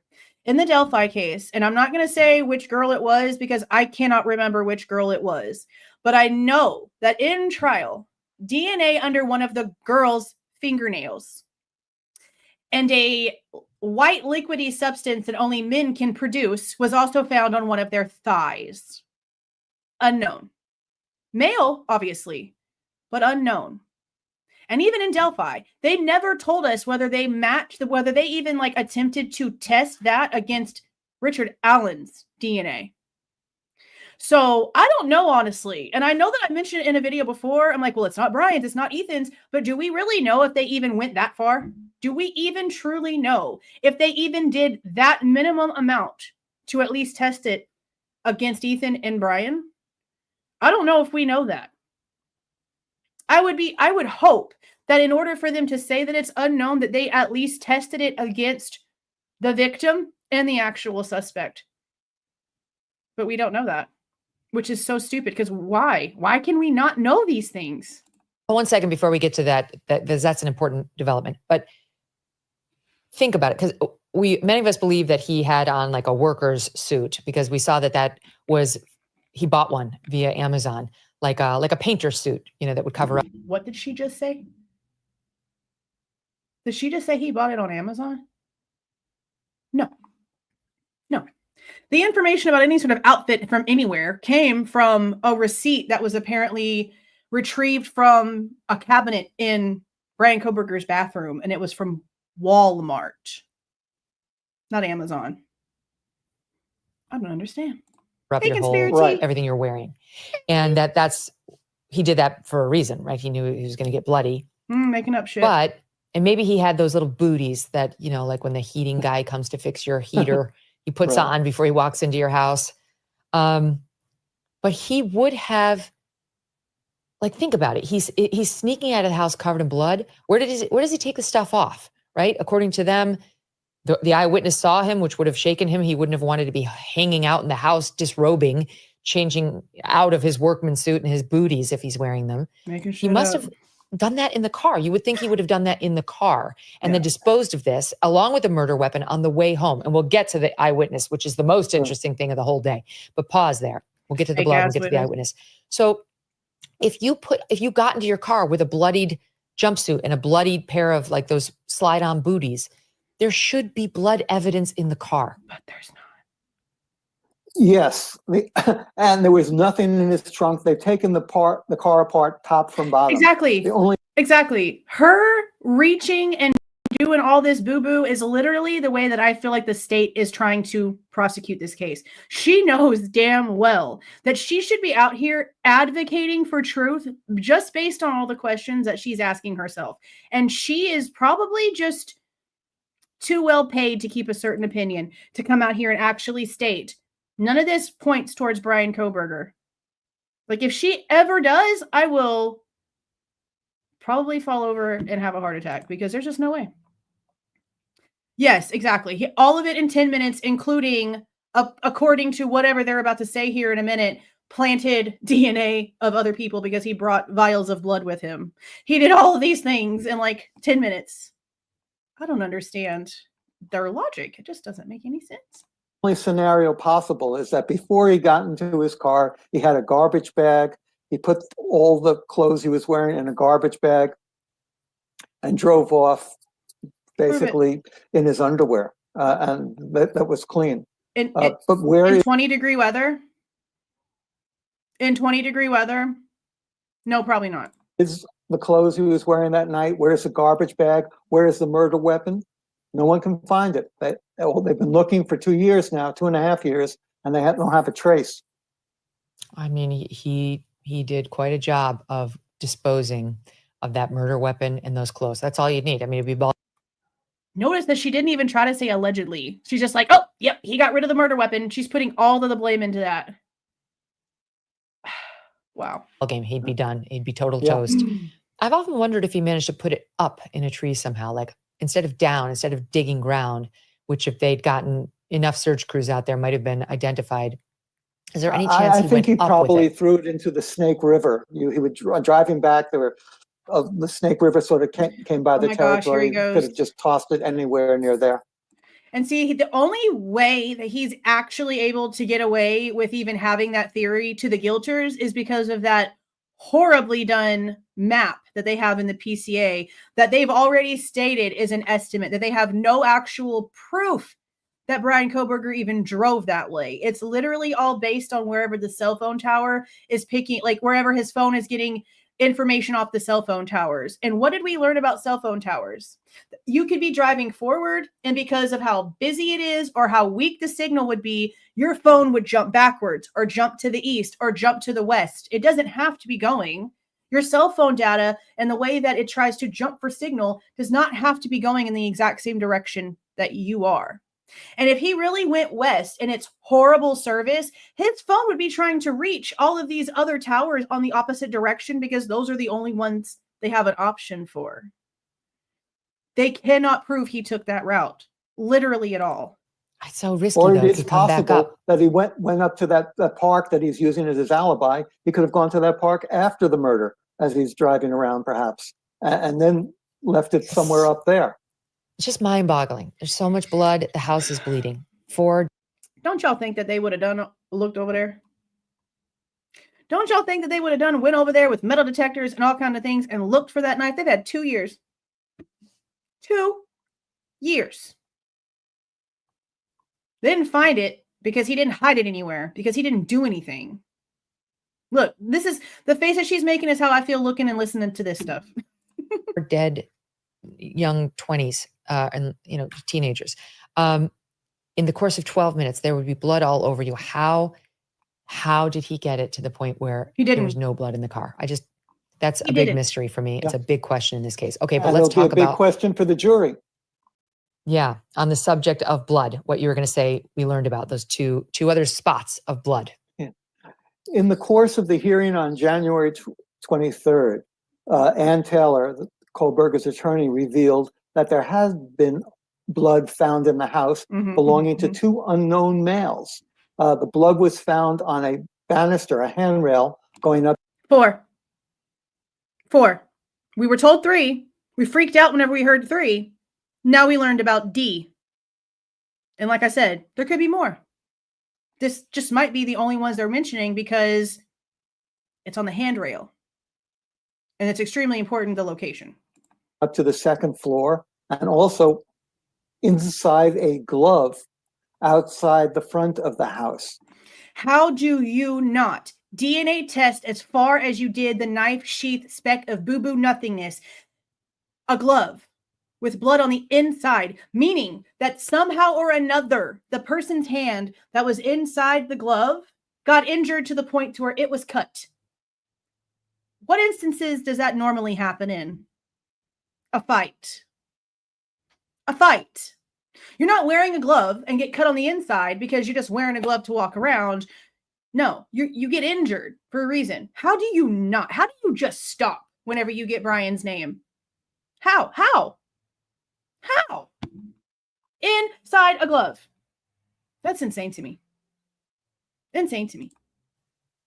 Blood from two unknown people. Now, this was a party house, so you can imagine there'd be fingerprints on the handrail. But what reason is there for blood? And what reason is for there to be blood on the glove? And if, they would belong to someone who had gone to the house during one of the parties, well, how hard would it have been for the authorities to track down the fraternity? None of these kids that were partying are wearing gloves. I'm sorry, but none of these college kids are going to go hang out at their friend's house to get messed up on whatever the hell their taste is that night and wear gloves. No. The boys who came in and out of the house and gotten blood samples from them. But to this day, 2.5 years later, they still have not been able to identify the blood. When the judge heard this, he said in open court, "Are you saying that Kohberger had other people working with him? This doesn't mean Kohberger wasn't involved, but there could have been accomplices." He did say that. And that was something that some people caught that and took it as something that could actually mean something concrete. And I don't really think it means anything concrete. It's just the judge trying to make sense of things. And honestly, you have to think about it like that. If the judge is saying, okay, but that doesn't technically exonerate Kohberger, it just means that there's a possibility that somebody was there with him doing this. That's his train of thought, Judge Hippler's train of thought. Then that means that he should be putting pressure on the state to test that DNA. If he's going to say that openly in court, then why is he not making them test it? If one of his thoughts is, oh, hey, hold on a minute, I'm not completely convinced that Bryan's innocent here, but what if there was somebody else involved too? Why are they not testing it? Because what happened with Delphi again, guys, for those of you who watched Delphi and those of you who might not know this, there was hair wrapped around one of the girl's fingers, not just like in there hanging out, wrapped around, causing pressure around the fingers. They didn't DNA test it until after trial started. They attempted to, apparently. They went to test it more than once beforehand, even went to family members to get DNA to test it against, but they never finalized the testing. And they didn't even attempt to try, even after they arrested Richard Allen. They still waited until trial. So what's going to happen? Are we going to wait until trial happens before they finally put a freaking order in to test the DNAs that are unknown this entire time? I don't understand how any of this is allowed. Accomplices, this throws out, a new mystery into the case. And here is how Ann Taylor is using it. She says the real question is, how did the knife sheath get there? She is now going to argue in the course of the trial that these two unknown male, either one of them or both of them, put Why does he keep saying two? He knows damn well that it's 4. We all listen to it. the knife sheath on the bed. They were involved in the murder. And Kohberger, prior to the murder, had somehow innocently touched the knife sheath. The DNA on the knife sheath is just touch DNA. Exactly. And she is claiming that, or will claim at the trial, that this was done innocently by. You know, you're probably right. You're probably right. They probably do know exactly who it is. I feel like there's a reason why the second they got Bryan's information, they just stopped everything. And I feel like they're hiding shit anyway for a specific reason. Kohberger. It's a argument that can raise a lot of doubts, I believe, in a jury's mind. And the prospect that there could have been accomplices in the murder further complicates the case. Again, they're not wrong. And I mean, the judge isn't wrong in his thinking because he's supposed to be unbiased. But if he can sit there in court and say that and just be okay with this DNA being untested, it kind of says a lot about the judge, honestly, because I know damn well the courts have power and they can order for these tests to be done. I don't understand why we're still so stupid. Prosecution, did the FBI do any genetic genealogy on the DNA from the blood? Yes, Joe. Thank you for the $2. Yeah, my theory is frat. I don't know exactly whose or what the details are. I just don't understand how the school could have been so involved for something that was off campus. These people had leases that were signed. They were paying bills. We saw it in their Venmo transactions where they were paying for utilities back and forth in order to get bills paid. This was not a regular ass college actual housing. This was off campus. They were living like adults with leases and responsibilities. So the simple fact that Scott Green was at every press conference, taking everything front and center, and they made this so much about the school when it had shit to do with the school, those girls were not even in the same sororities. Ethan was living there. He throws everything about that completely off track when it comes to, oh, they were just targeting a sorority house. Not really. No, I do know because we went through the information in the Gainesville Ripper case that there was a very similar situation where there was a boy and a girl that were roommates that lived together and they both ended up getting attacked by the Gainesville Ripper guy. I'm aware of that, but that's just 2 people. This is not 4. And you're leaving 2 alive and you're doing it in 10 minutes and you're leaving no evidence that you even were there besides on something that doesn't kill people. By something that hasn't even been validated, verified to have done anything to anything or match anything. I need something to start making sense. Just one thing. Just one thing would be great. All I know is what was revealed in the court, and the court. It was not a sorority house. I believe all of them were in different sororities except Dylan and Bethany, right? I don't know for sure about that part. I think maybe they might have been in the same one. I could be wrong. I'm not positive. All I know is that Maddie and Kaylee had tried to get into the same sorority and they ended up not making it and ended up getting into 2 different ones. And then Xana was in a completely different one. And I'm not really quite sure if Bethany and Dylan were in the same one or not. I don't really remember. But I know that sororities were called over and both hunters were called over. At least the original thing that we were told was Hunter Johnson. And then whenever more information started coming out, it was Hunter Johnson and Hunter Chapin, which would be Ethan's brother, and then 4 females. And I've heard the names before. I believe it was over on the What's the Obsession channel. And I just wasn't really sure how many people were really called over. And I know that we have the picture that everyone at first apparently thought was trash bags. But then, of course, we had the video that came out recently showing the clip of them actually sitting around the dumpster, and there's like 6 people sitting down right there. So yeah, I do remember the Pi Phi thing, but yeah, it wasn't a designated sorority house. This was off campus, had nothing to really even do with the school at all. And it's crazy to me that they felt the need to destroy the house for the sanctity and the healing of the community, but then they put a memorial right there on campus. Like actually on campus where it's a distraction? Makes no sense. Referred to it as unknown males. And, you know, it seems that they can't track it down. I mean, you can have that opinion all you want, Jeff, but you can't just say he's got the right guy and not have a reason. I know that you're hearing the same things that we hear. So besides this touch DNA that you yourself have left on like 1,000 million different surfaces and is on other people that you've never even met before, what's your reason? How can you hear all of this and still say that without giving an actual reason? I mean, I have no issue. I talk to people all day long that think that he's guilty, but they have their reasonings. To me, they don't make sense because none of it's based off of anything that we've actually heard here. It's all based off of bullshit, rumor, mainstream. They don't care about listening to the court hearings. They don't care about really paying attention to the documents, but they still think it because they're not actually using their brains. So you can sit here and say that all you want to, but you've got to give a reason.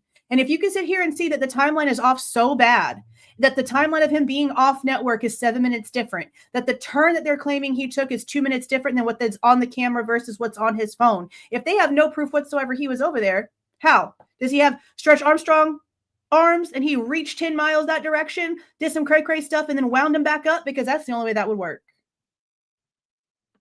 That's the only way that would work. On how not one, but two men's DNA got on this crime scene, Howard? Well, I'll throw out 4, Megyn. It's 4. This is proof right here that she didn't even listen to the court hearings, and that the reason why she even has a clip of the hearing in here anyway is because some producer or some AI found that for her and told her, hey, play it here, and now here's the script you need to go off of. She would not be repeating 2 the way that he's saying 2 if she actually paid attention to the court hearings. Because it's been 3 up until 2 weeks ago, and she's still off by 1. I mean, seriously. Hypothesis, and again, it's just a hypothesis, and maybe it's a sketchy one, but I believe Kohberger was guilty. I can't get around the cheek swab DNA that ties him there.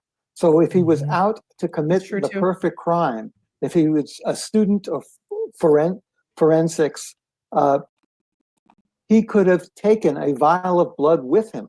He could have put it on the banister. He could have taken a glove. I don't like this guy.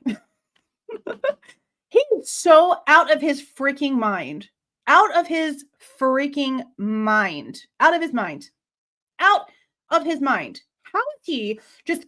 See, this is what makes me so mad. How are you going to sit here and finally, for the first time in 2 years, admit all of the facts are actually true?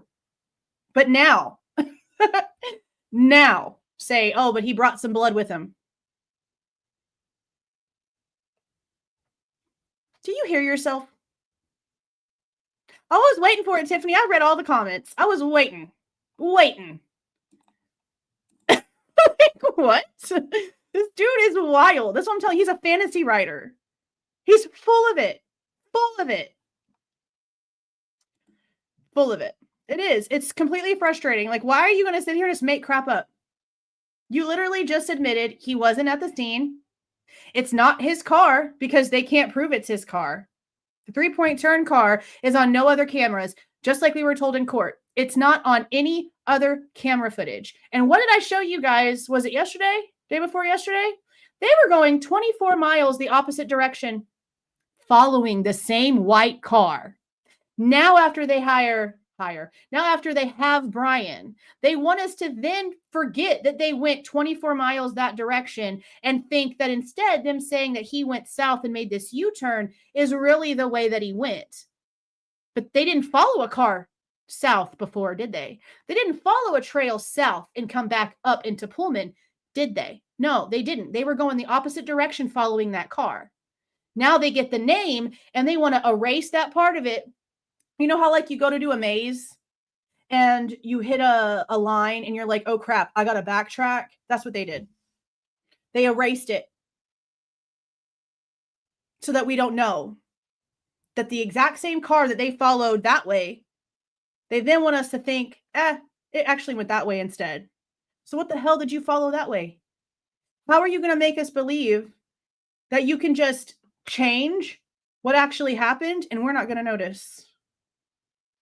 They followed the same car that they're telling us was Bryan's, that did all this crazy shit, went south and made a U-turn. I mean, a little U shape back up to Pullman. They followed that one the opposite direction. They want us to forget that. Well, sorry, I'm not the WSU or the Pullman magistrate, and you're not Don Daniels, so I ain't forgetting shit. With blood already embedded in it and left it at the crime scene. And he could have done this deliberately to put this police, the authorities, to look for two other people. See, okay, I'm going to acknowledge like this last ridiculous comment.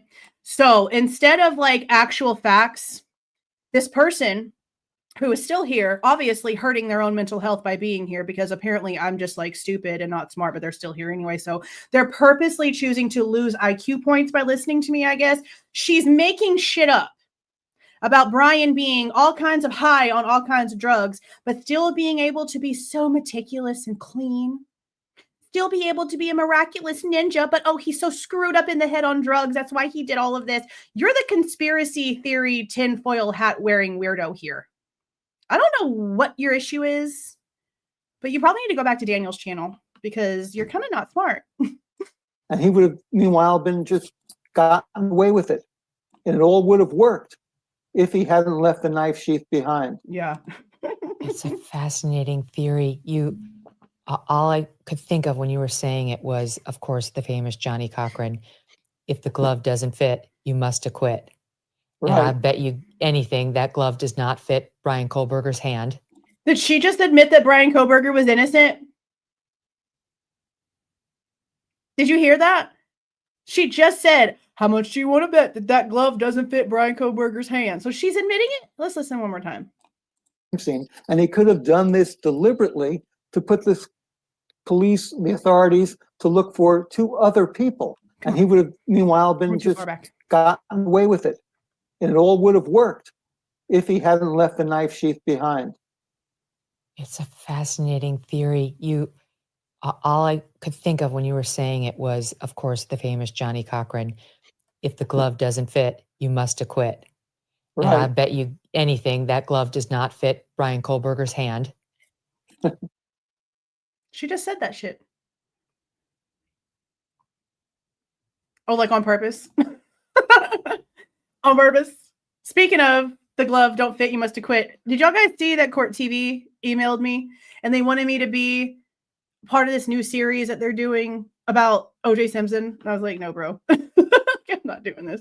Absolutely insane. But that's crazy to me that she just said that. Let's see what else she's got to say, because that's interesting. And, if this is true, right? Like, what if he, as this, he's just getting his PhD in criminology. He's a TA in criminology. Mm-hmm. All he does is study crime. And apparently he was a very good student of it. Very annoying and irritating to everybody he worked with. What?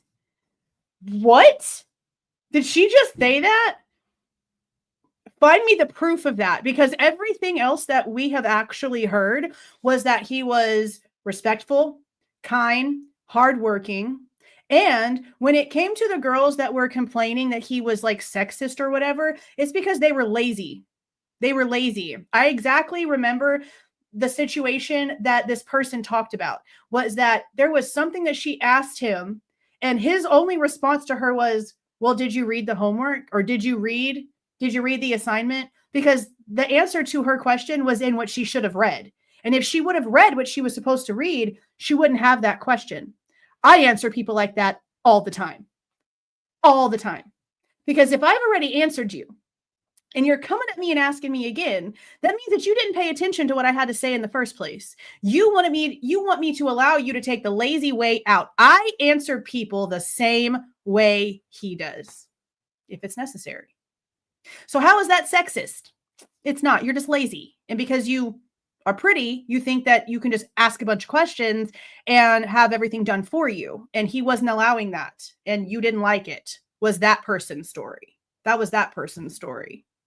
So how can you say that? Because what else did we listen to? What else did we listen to?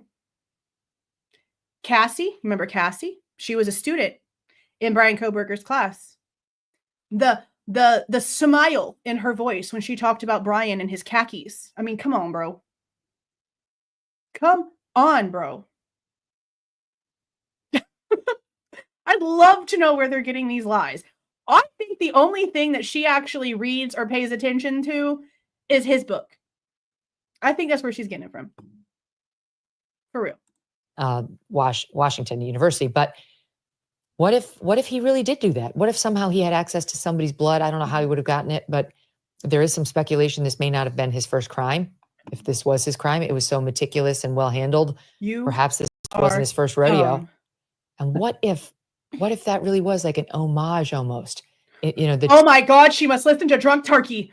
I know she's not about to say this. Oh my gosh. Where's Dink Dink? I know Twiz is in here. Where's Dinky? She's really about to say that? Two gloves, reasonable doubt. Right. Oh, so and it would have worked. And, the police to this day can't identify whose blood that was. And again, if he hadn't left the knife sheath there, I don't think they would have been able to ever get to him. About the crap that doesn't exist. Such a colossal error on his part. I know this is a weird place to go, but I love how they keep saying that. You don't know that. You don't know if the freaking sheath has anything to do with the crime, and you have no idea whatsoever what you're talking about. This is wild. Wild. Whoever believes this needs to check themselves in somewhere. You need a vacation because your brain is broken. I'd give anything to have been there when he realized he forgot it. Right. Just see the look come over his face when he realized his perfect crime had been foiled by him losing something as basic as the knife sheath, as incriminating as the knife sheath, and then just praying to God that all the times he handled it with gloves on protected him from fingerprints or anything that would tie him to it. And yet he wasn't careful enough. And yet, if his lawyers can get the evidence on the knife sheath thrown out because of FBI overzealousness. The state wanted to do the same thing. I'm going to keep on saying that every single time. The state wanted the IGG excluded from the very beginning because they knew that the feds did some boo-boo. Okay. You cannot explain to me another reason why the state would want the only actual evidence they have thrown out, other than the fact that they know damn well that if it gets actually put into trial, it's going to cause them 1,000 different issues because it's incorrect, it's illegal, and it's wrong. The defense is doing this based off of the information, the discovery that they have gotten so far, at least from the state. And just like what we heard in court, they're still getting stuff. A new police report, all kinds of stuff is now all of a sudden being turned in. It's been how long? But if you didn't have information to hand over in the beginning, what kind of fake ass information are y'all putting together now in a hurry and in a rush? Because if you didn't have it then, there's no way that you have it now unless you're faking it. So we're going to also have falsified information, falsified documents, falsified affidavits, false information being written and signed under oath to save their asses. Absolutely gross. We can turn the whole case upside down, and an innocent man could be found. I mean, a guilty man could be found not innocent, but not guilty. Not guilty. All right, now we have to talk about the eyewitness, but before we do. Did he just say not innocent, but not guilty? Knife sheath thrown out because of FBI overzealousness. We can turn the whole case upside down, and an innocent man could be found. I mean, a guilty man could be found not innocent, but not guilty. Not guilty. All right. You see how difficult that was for him to get out because he knows what he said was a lie? His first word about Bryan being innocent was the truthfulness. Come on, bro. Come on, man.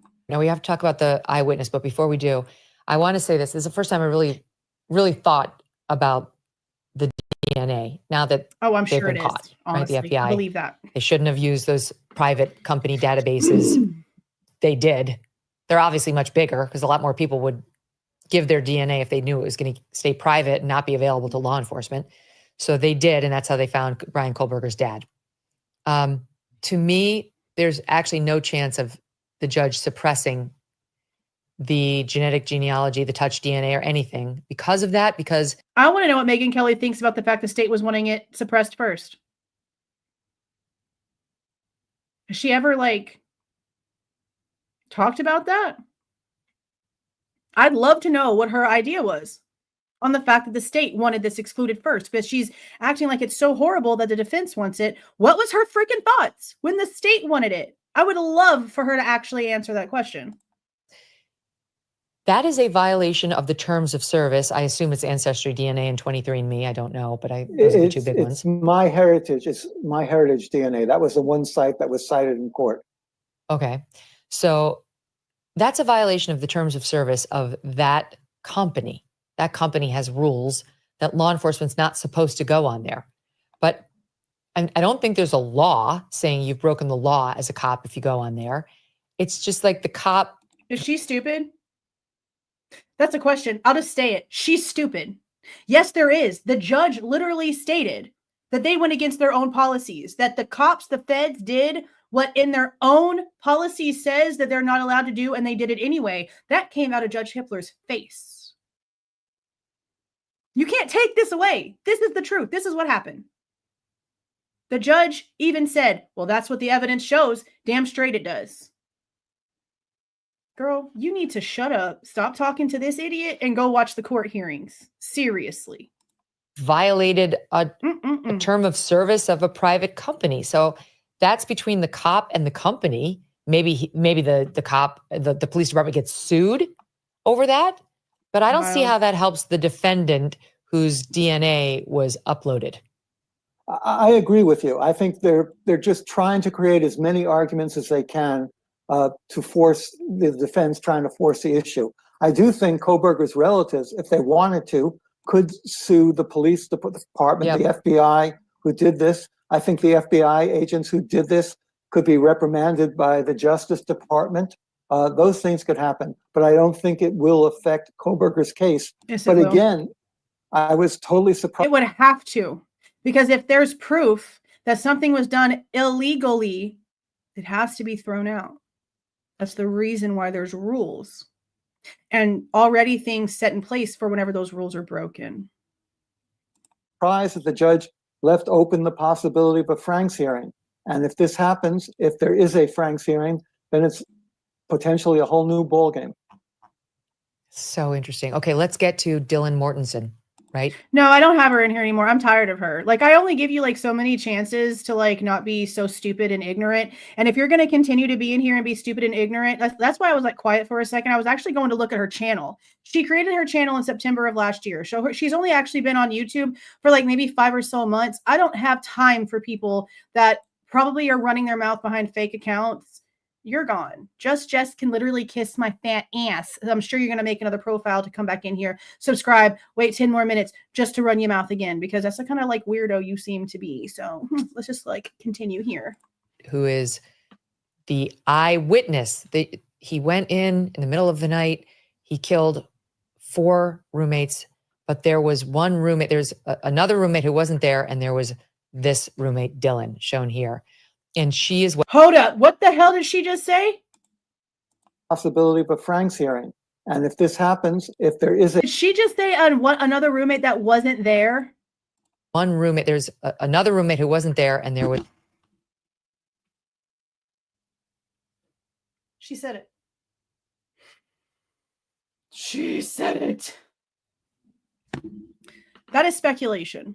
There's quite a few people that actually do believe that Bethany left and then came back at the time that everything was discovered.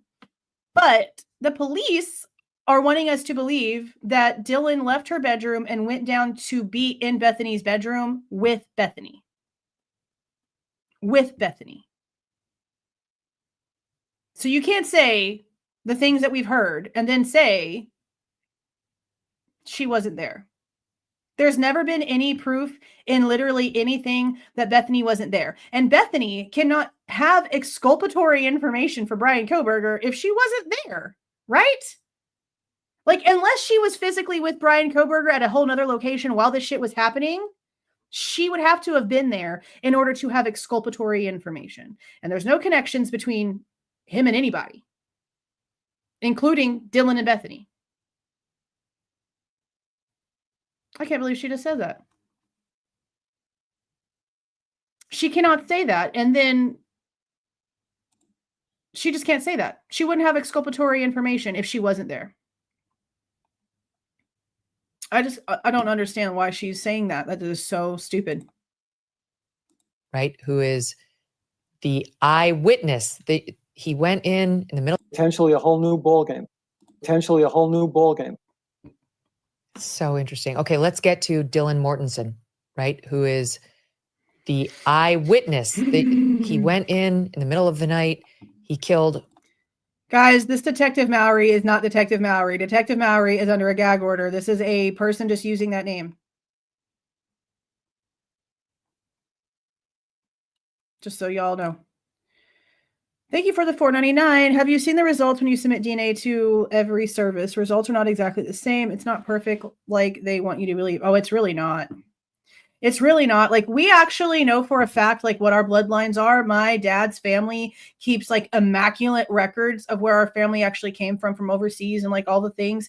And also the fact that we have, like, 4 different tribes, Native American tribes in our bloodline.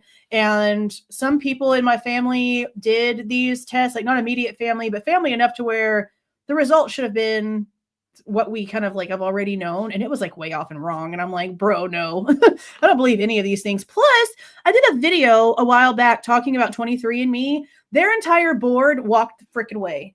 Walked the frick away. And apparently there was a bunch of like files being sent over for bioweaponry. Like, they were taking people's DNA information and learning how to create bioweapons based off of your DNA, what would affect you based on your DNA. All those things are so freaking shady. 4 roommates, but there was one roommate. There's another roommate who wasn't there, and there was this roommate, Dylan, shown here. And she is what they called an eyewitness in the affidavit. She said she saw a man of medium build with bushy eyebrows wearing like a COVID mask. That she never said it was a COVID mask. We've heard from the beginning it was one of those, these things. She is so wrong on like everything. And yes, somebody mentioned it earlier that she was an attorney. So is Nancy Disgrace. They were both lawyers at one point. Is this somebody that you would want defending you? She has no details. She's completely stupid. That they made eye contact with one another. She was frozen in a frozen shock phase. And he went by her. She went back into her room. She locked the door. She stayed in her room until almost noon the next day as her roommates were. No, she didn't. This girl's an idiot. She's so stupid. Bleeding to death. No one can understand the decision making, but no one's been in such a situation. I don't understand what happened with Dylan. No one does. But talk about like your witness collapsing. She may not even be able to give the prosecution what I just said. Exactly. What happened was what you related happened in the first interview the police had with Dylan. Over that week and the next week that followed, there were 3 more interviews. Those 3 interviews, she seemed to change her story. She said that perhaps it was sort of a dream she was seeing. She didn't change shit, homeboy. She said that from the very beginning. Literally all of her interviews, she said from the very beginning that she didn't know whether it was real or not. None of this. She doesn't know if any of this are real. There was no change of anything. What changed is the way that the police put the information in the PCA. That's what changed. Not Dylan's story. Now, again, and I made a video about this before, we haven't actually heard a damn thing from Dylan or Bethany. We have 2 letters that were read by a pastor at the church where the vigil or the memorial was being held. That was a person that didn't even know them. They weren't close. They weren't friends with Dylan and Bethany. As far as I understand, he was literally an employee of the church. And he read these letters. There's no proof that they even wrote those. There is no proof that they even actually wrote those letters. None. None whatsoever. She couldn't be sure. Then she said that one of the victims had gone down the stairs, and that wasn't possible because the victim had died in her bed. And see, that's something I will argue. I will completely argue this. Even if Dylan did see any one of the victims running up and down the stairs, And even if that said victim was found in the bed later, that doesn't mean that they weren't originally running around the house before they landed in that bed. So for both sides, because I disagreed with Ann Taylor on that too. I said, just because whoever they're claiming was going up and down the stairs or whatever ended up in a bed does not mean that it's impossible for that person to have been running anywhere. That's not how that works. That doesn't mean that it's impossible. Thank you, Danny. I'm glad that there's actually quite a few of you guys that are here, because I didn't know how many people I would have in here, because I don't care for football. And I just knew that I wanted to do something else besides football. And then she admitted finally. Oh my God, why? Why do all of you fake ass profiles come over here? Go away. Like, don't come in here acting like you've got new evidence and whatever. You are fake. Fake. Anyone with the brain knows that the police that are involved in this case are under a gag order, and they're not going to come out here talking about the case under their real names, acting like they've got something. You need help just as much as that Jess chick does, unless you're you. Unless you're you. That she was just too drunk. That too drunk was the words that Ann Taylor used to come to any reasonable consideration of what happened that night. And then finally, on the fourth interview, just before they were going to arrest Kohberger in Pennsylvania, the Idaho cops showed her a picture of Kohberger and asked, "Can you identify him?" And she said, "No, I can't." We don't know if it was the Idaho police.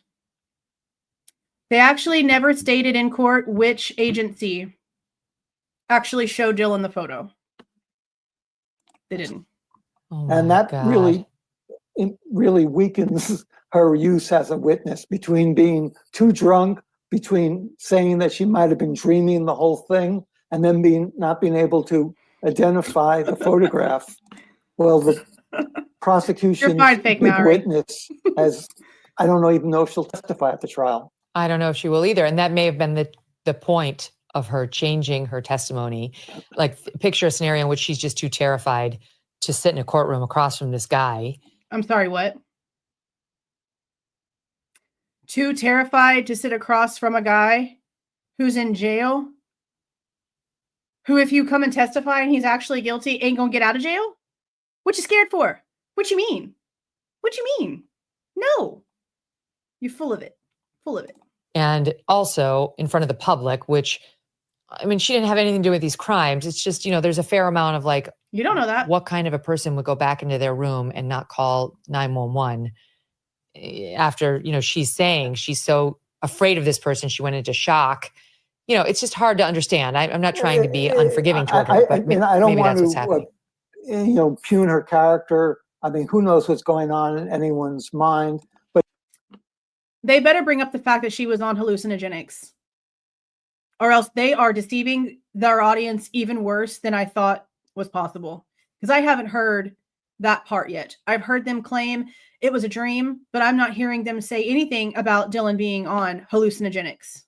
But not only does she not call the police for 8 hours, the first people she calls are not an ambulance, not the police, but she calls fraternity people to come to the house. And sorority. They come and they call the police. And they are the ones we believe now, Howard, who found the bodies? Yes.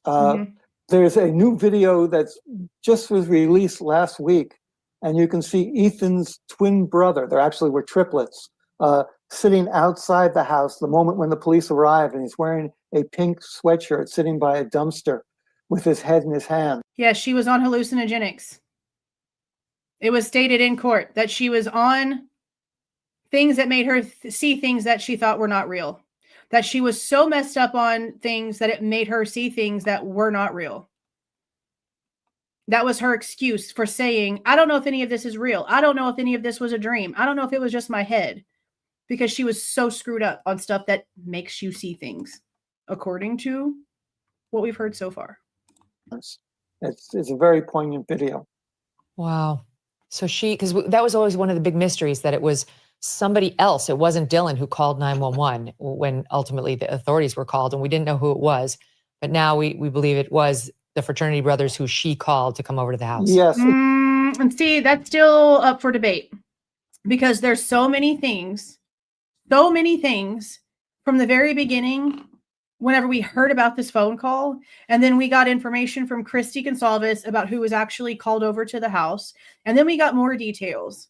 And it's really hard to determine who was actually on the phone, because even Steve Goncalves in the very beginning stated that one of them was so like whatever that they did end up passing out. And the way that we understood it was that they ran outside because Hunter Johnson, when he got the door open enough into Xana's room to look inside and see what the hell was going on and what it looked like in there, apparently yelled, "Get the F out and call 911." So they ran outside. And according to what we originally heard, somebody like passed out and a passerby grabbed the phone and went to call, like it like continued the 911 call. But then that ended up changing to it being handed over to one of the other people that showed up. And I'm like, okay, that makes more sense, because a random old passerby, but you've called 6 people over there, and then you also have Bethany with you. That doesn't make any sense. And they've also told us that it's like so scrambled and you can't really make out what anybody is saying, which is, to me, the reason why they haven't released it is because it's probably useless. I feel like it's probably useless because it's so just like yelling and screaming and not very clear what anyone's claiming. The fraternity brother, the actual fraternity brother who made the call, was Ethan's best friend. And the police have never released. See, and it could be true, but I don't think that that's true, because he was inside the house and told everyone else to get out and call the cops. And if somebody fell out outside, I mean, I guess it could be, I don't know. This is the one thing, one of the many things that I don't understand, because why is this such a secret? And why was this such a secret even before even before the feds had the DNA to work on? Why was the way that this 911 call made such a secret? Because even from the beginning for the press conferences, they didn't want to be honest. They just kept saying, oh, it was from inside the house, but from one of the roommates' phones. But then all of the original stories were, no, they ran outside and somebody fell out on the lawn. But then that Jeremy guy, the one that was a neighbor, he apparently was like out that morning or whatever around that time. And he said he didn't hear no crying, no screaming, no nothing. And then all of a sudden just a whole bunch of cops popped up. So they were being like really quiet for it being so traumatic. If that's the case, I just don't understand why something so simple as who called 911 and who actually talked to the dispatcher, why those things aren't out there. Like, overly secret is probably the only thing I've agreed with for Judge Hippler so far. It's that 911 call, I imagine it will be played at the trial. That is unbelievable. So she better be is saying she doesn't know if she actually saw him or if it was her mind playing with her. She conceded that she had a lot to drink and was too inebriated to remember anything that happened that night with any authority. And when they showed her a photo of Kohberger after the fact, she failed to identify him as the intruder she had seen.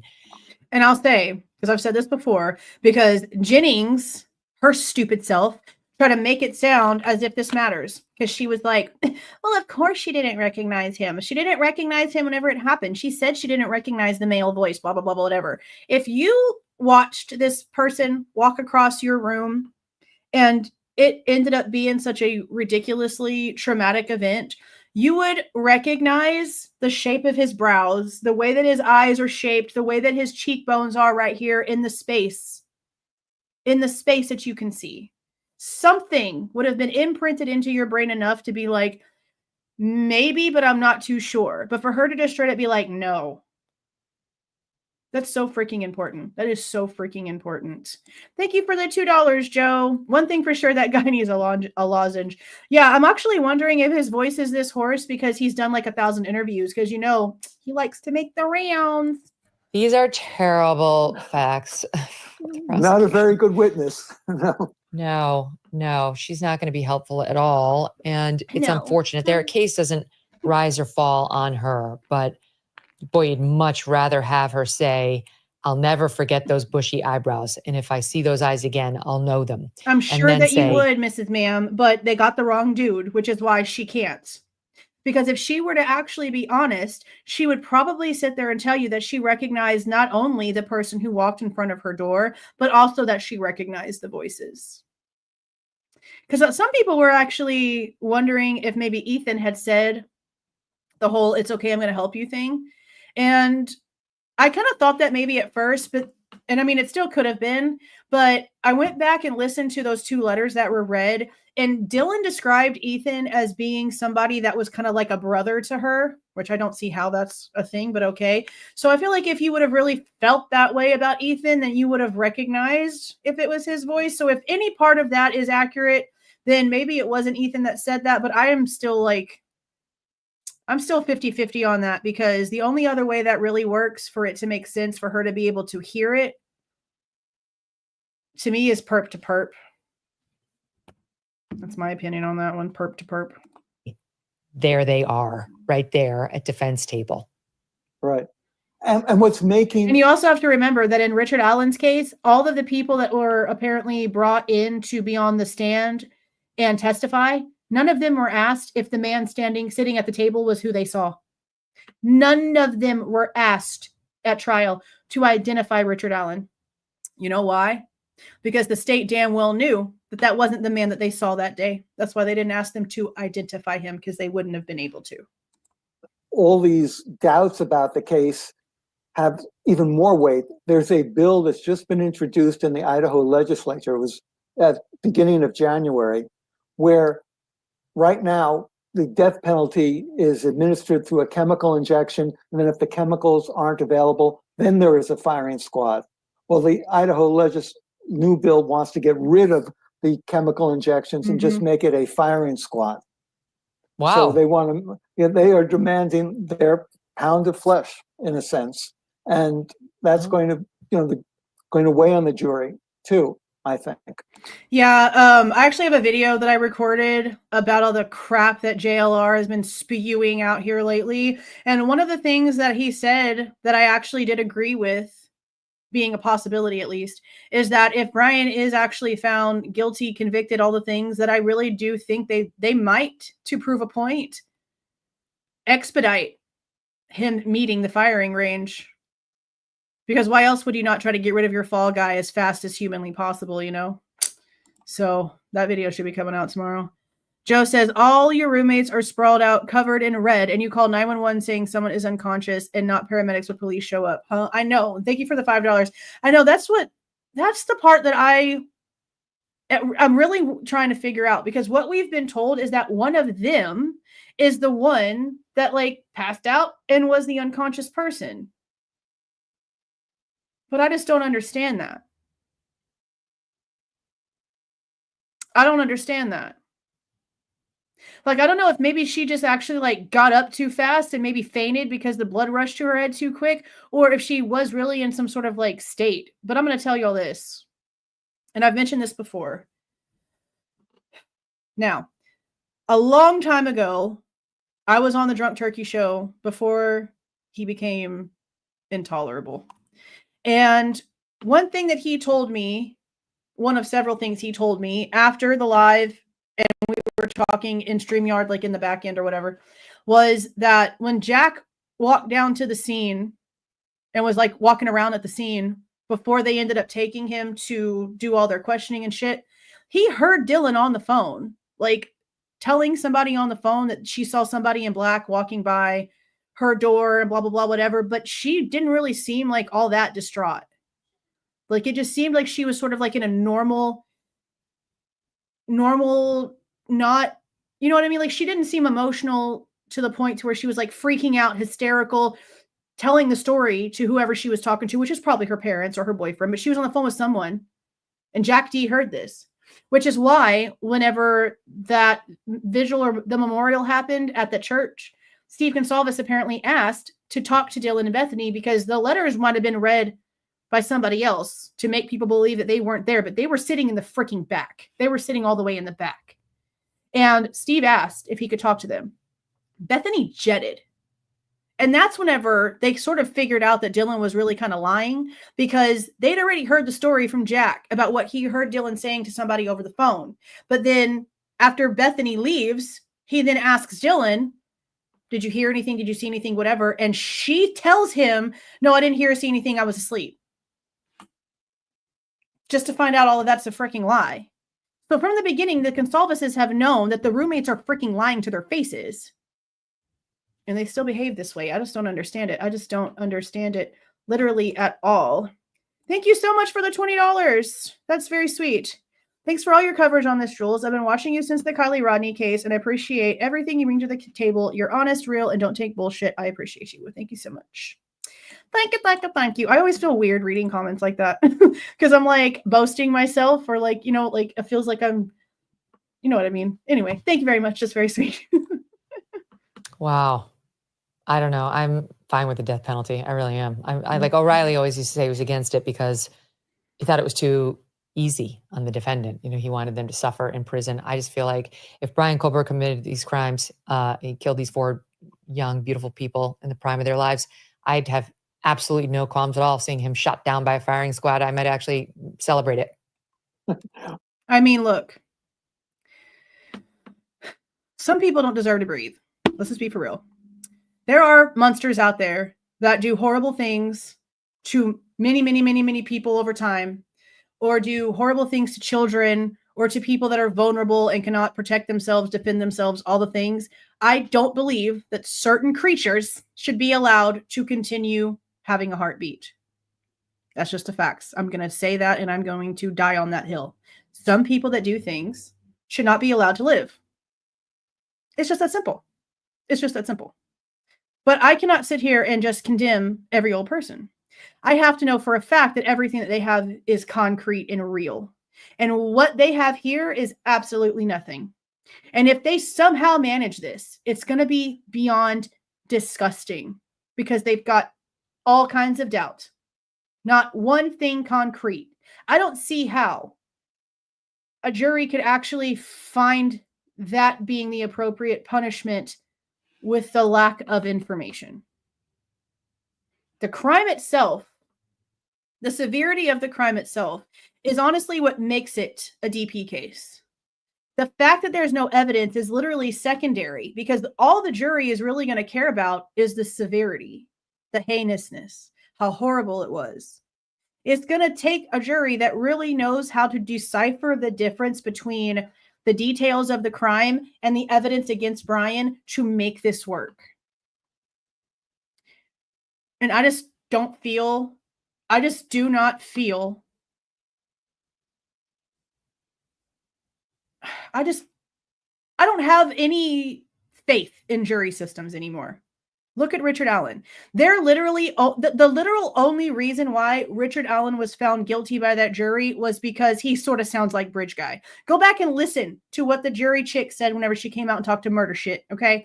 Go back and listen to everything that we know about that Saturday that Richard Allen and the attorneys were all called in. They wanted to listen to the interview tapes and they wanted to listen to the Bridge Guy video, which we've already been told was hella manipulated. The same way that the freaking video of the car is extremely manipulated. It's cut. It's this piece and it's got to be edited together and it's over here and it's over here. That's not how you're supposed to have evidence in a case.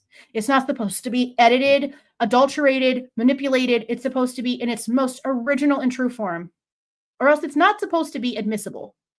So just the fact of that, just the simple fact that now we have 2 judges, okay, Judge and Judge Hippler have now heard that the most damning videos are not actual videos, but a bunch of edited boo-boo that somebody probably created on CapCut. Let's be for real. I don't understand how it's even admissible. Why are they even still talking about it? I don't understand.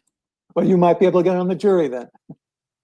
Well, maybe I'll at least go out there. No, I just feel like be on the jury. I have no empathy for a person like that. Again, it's not totally consistent with my Catholic faith, but it's just how I bring religion into this. I just feel like those people shouldn't be allowed to roam the earth any longer. But I have to be honest, I don't like the fact that all the supporting evidence is falling apart. And you don't like the fact that he could maybe be innocent? Odd take. You know, when we talk about how the cheek swab matched Bryan Kohberger, what we're saying is, I'm sorry, the cheek swab did not match anyone named Bryan Kohberger. Literally at all. the cheek swab, Bryan Kohberger's DNA was definitely on the knife sheath. That's what that proves. It was his DNA on the knife sheath.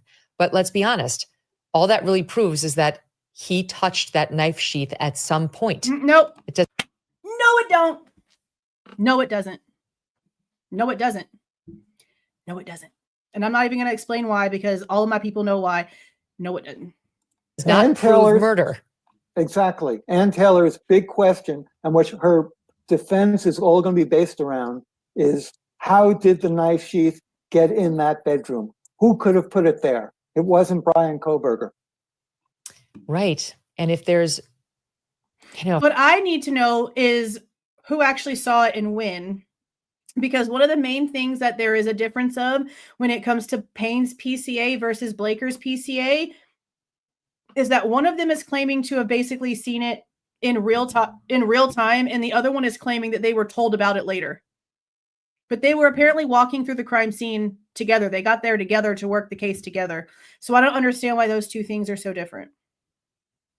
Especially when we know for a fact, at least according to the timeline they're giving us for them getting there, that ISP was basically just getting there to start preparing to go into the house. They hadn't even gone into the house by the time Blaker and Payne even got there. They were preparing to start, meaning they were taking stuff out the car, getting their booties on, getting their outfits on, all the things they hadn't even started yet. So how do we have two different ways that this sheath was apparently seen? That doesn't make any sense. If the car evidence is falling apart, right? Like, it's true that you can never see the driver. Nope. And nor the license plate. Nope. Right? You can't see the license plate in any of these videos. No, you can't see the license plate. You can't see the driver. And it took the FBI 3 shots until they were able to identify the car. So Ann Taylor's going to argue it took the FBI 3 times, maybe. And never mind the fact that they didn't even have a make and model until they had the Ridge Road footage. So the make and model of the car that they're claiming is running around King Road, they technically have no answer for. They don't. According to what they said, that car is not seen on any other camera footage, meaning that there has to be something distinctive about that vehicle that they are not seeing in the footage of the other vehicles. We'll find out whatever it is, if that's the case, when it gets to trial. But how are they going to even try to sit here and say that that car, in whatever the hell the PCA is saying, is even a car remotely close to Bryan Kohberger's if they didn't even get the make and model from that car that they had everybody looking for? They got it from video miles away. How is any of this even a thing? It should have taken them 4 times and they would have finally gotten it right. And then the cell phone hits. They're helpful, but they're not ball game. They're not helpful. But without a motive. The only thing they're helpful for is to prove that he wasn't there. That's the only thing that they're helpful for. Without a connection. Go ahead. What were you going to say? I mean, the cell phone hits are 10 miles in a town like Moscow. You could be, on the other side of town seeing someone. I mean, that's what Ann Taylor said at the hearing. Did the prosecution push back on that at all? His honesty is creeping me the hell out. It really is. Still. Because I've definitely heard prosecutors argue, no, they can be more specific than that. What was so interesting to me at the hearing, the prosecution didn't really argue any of her points. No. When she said it was. And that's something that people also need to pay attention to, these guilters that come out here being insane. Why would the prosecution not be fighting this information? Instead, what did they do? They fought something about the grand jury transcripts that Ann Taylor didn't even bring up on day number 1. And then on the second day, I believe it was, is whenever we found, I think, was it the second day?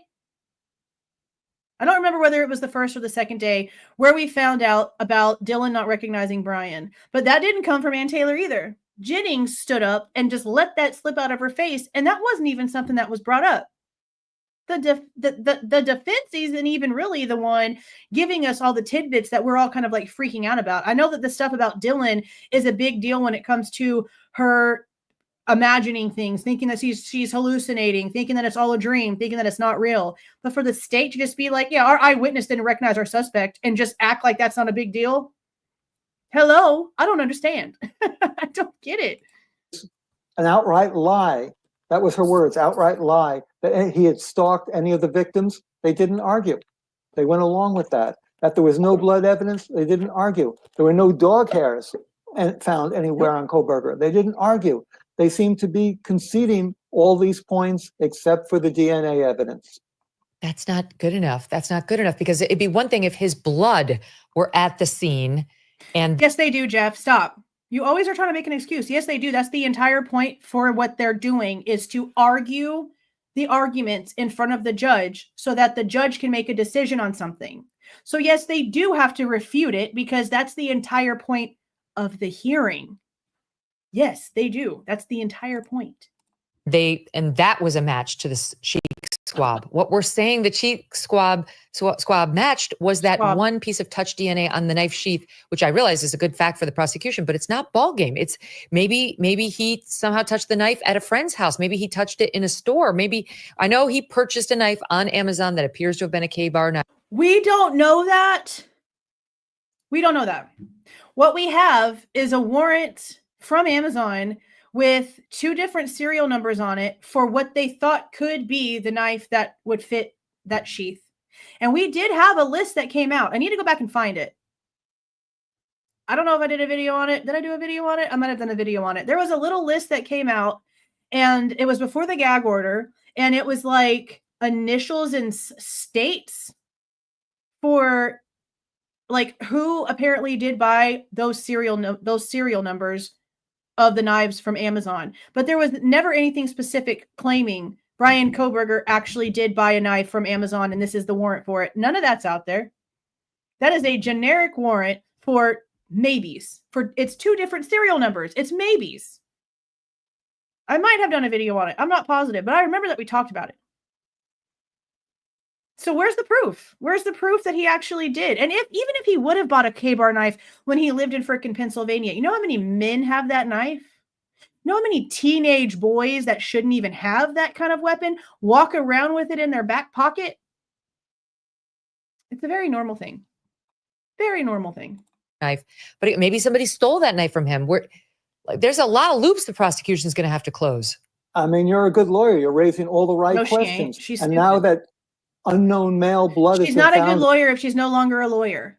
If she was a good lawyer, she would still be being a lawyer. The same way that if Nancy Disgrace was a good lawyer, she wouldn't have been basically banned from ever being a lawyer ever again. Okay, so let's just not quit kissing ass, because you're just lying at this point. In the house, that raises the possibility of accomplices, other people there on the murder night, because it's not fingerprints that were found, it's blood. Yeah, did you leave blood at a party? I don't know. No, and you won't wear gloves hanging out with your friends either. That's absolutely stupid. And again, blood inside of a glove, and they just don't bother. Even after having Bryan Kohberger's information, okay, it was the feds. This is a whole other thing. Okay, this also just like duh in my head. It was the feds that took the information from Othram and did their own thing over here with Bryan's information. So while they're doing all of this on the knife sheath DNA, MPD and ISP both are just not doing anything at all with these other blood samples? How? You got the feds working on one. That means you're free as hell to work on the other 4, and you just don't. You just don't. I don't understand. But back to my favorite piece of evidence, the fact that he was shoving his garbage into little baggies for disposal in the neighbor's trash. The cops had already realized he was disposing of his trash in the neighbor's the night the FBI raided his parents' home in the Poconos back home in Pennsylvania. I can't when he deal went with on her. winter break. Is just absolutely devastating, though. Is it? It's devastating to recycle trash. I'd hate to see you being in your home and recycling trash, and you having your DNA found at some crime scene somewhere because some psychopath used a pin pad at Walmart right after you did, and then went and did something crazy to his baby mama, and you're the one whose DNA is found at the scene. And I'd hate for it to be that you're just in your home doing your normal ass recycling routine like you've probably done every single week for like your entire life living there, and then this happens to you, because it could happen. It could happen.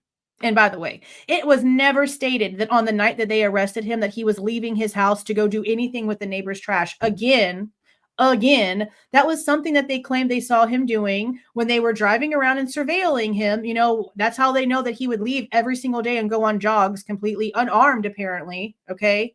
And again, this is a neighborhood where they share trash cans and do what they need to do in order to separate trash from things that need to be put in the recycling bins, because there are bears and other wildlife out there. And this is a high-end gated community. So yeah, they're going to recycle. It's probably freaking mandatory in a place like that. That's why I bought a house where there's no HOA, because I just wasn't even going to even deal. And I don't know if there's no HOA. I mean, I don't know if there is an HOA over there or not, but it's probably mandatory to do this because of the wildlife. This was a normal situation. This was normal behavior. Unless there's something else that they're not telling us. But so far, how is that damning that he was just going through the garbage to do the recycling with gloves on? Because again, if you're going to reach your hand into your trash can to pull out your recycling stuff with no gloves on, you're nasty. You're just nasty.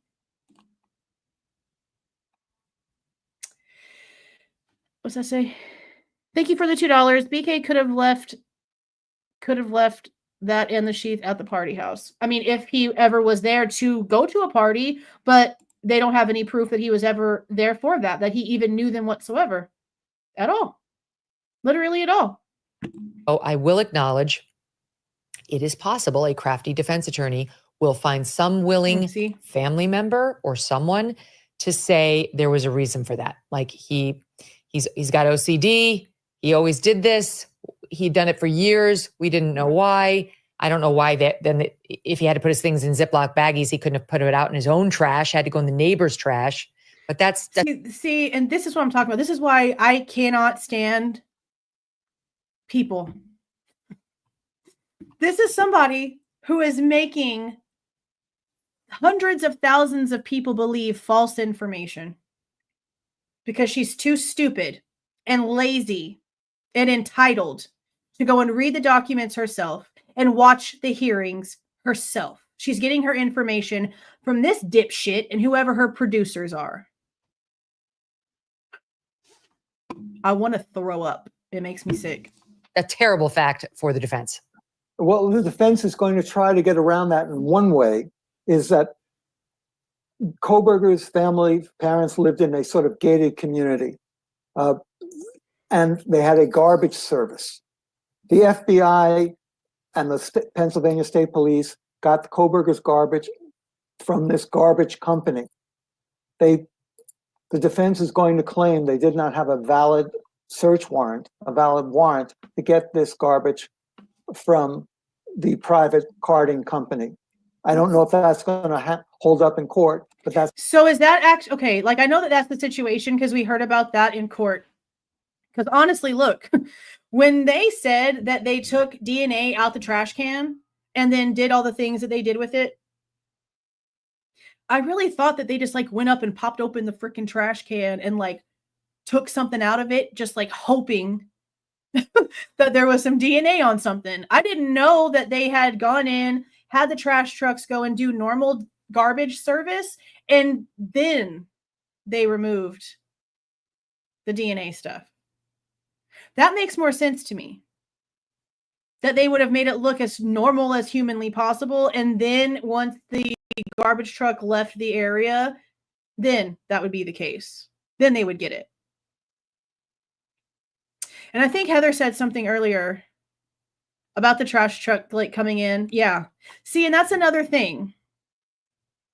If he was separating trash, I mean, just because the trash came before that and they got the DNA out the trash doesn't mean that he wasn't doing like the separation of the recyclables, because that's really something that you're supposed to just like do all the time.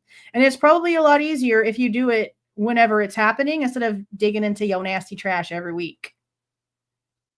But it's still interesting that that's the timeline, that they didn't just like sneak up and take some trash off of the trash, like out of the trash can, because warrants for that have always been in question. And my thing has always been, well, if it's at the road, it's public. It's like that literally everywhere in every state. If the trash can is actually like on the road, then you don't have to have a warrant because it's technically on public property. So knowing that the trash truck came in That still bothers me though, because how do trash trucks pick up trash?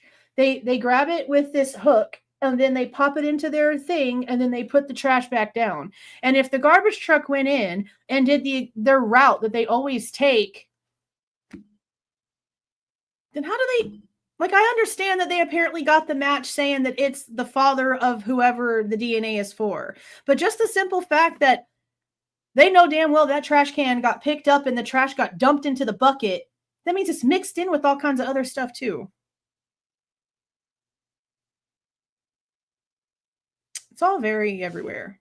It's all very everywhere. Oh, is that what they're trying to claim? I don't know if that's what they're trying to claim. They did not take the trash that they saw him put in the neighbor's can. Oh, I know. Yeah. See, I never thought that they went over there and got the trash out of the neighbor's trash can, but it just seemed to me as if they had like normal service and then went digging through the trash afterwards, and then it would have been all the trash together. I don't think they ever said that they went over to the neighbor's trash can and took anything out of there. I just know that they had like mentioned it before, but again, that's like normal in these areas. It's like really, really normal. I just don't know if they would have just had them go in like that and just get just the one trash can, because that doesn't make sense. Like, definitely they would have been like, oh, this is not my normal trash day. Why is the trash truck here? Oh, why did the trash truck not stop at my neighbor's house? That's weird. You know what I mean? And see this, like, even this, like, why is this not concrete? Why is there not steps laid out perfectly for how this actually happened?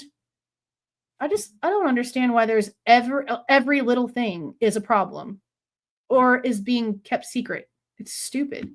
That's the argument they're going to raise. So the best case scenario there would be they exclude the fact that they found the Kohberger's trash in the neighbor's trash bin, but it would not exclude them finding him shoving his trash into individual Ziploc baggies at the moment of the arrest in the middle of the night.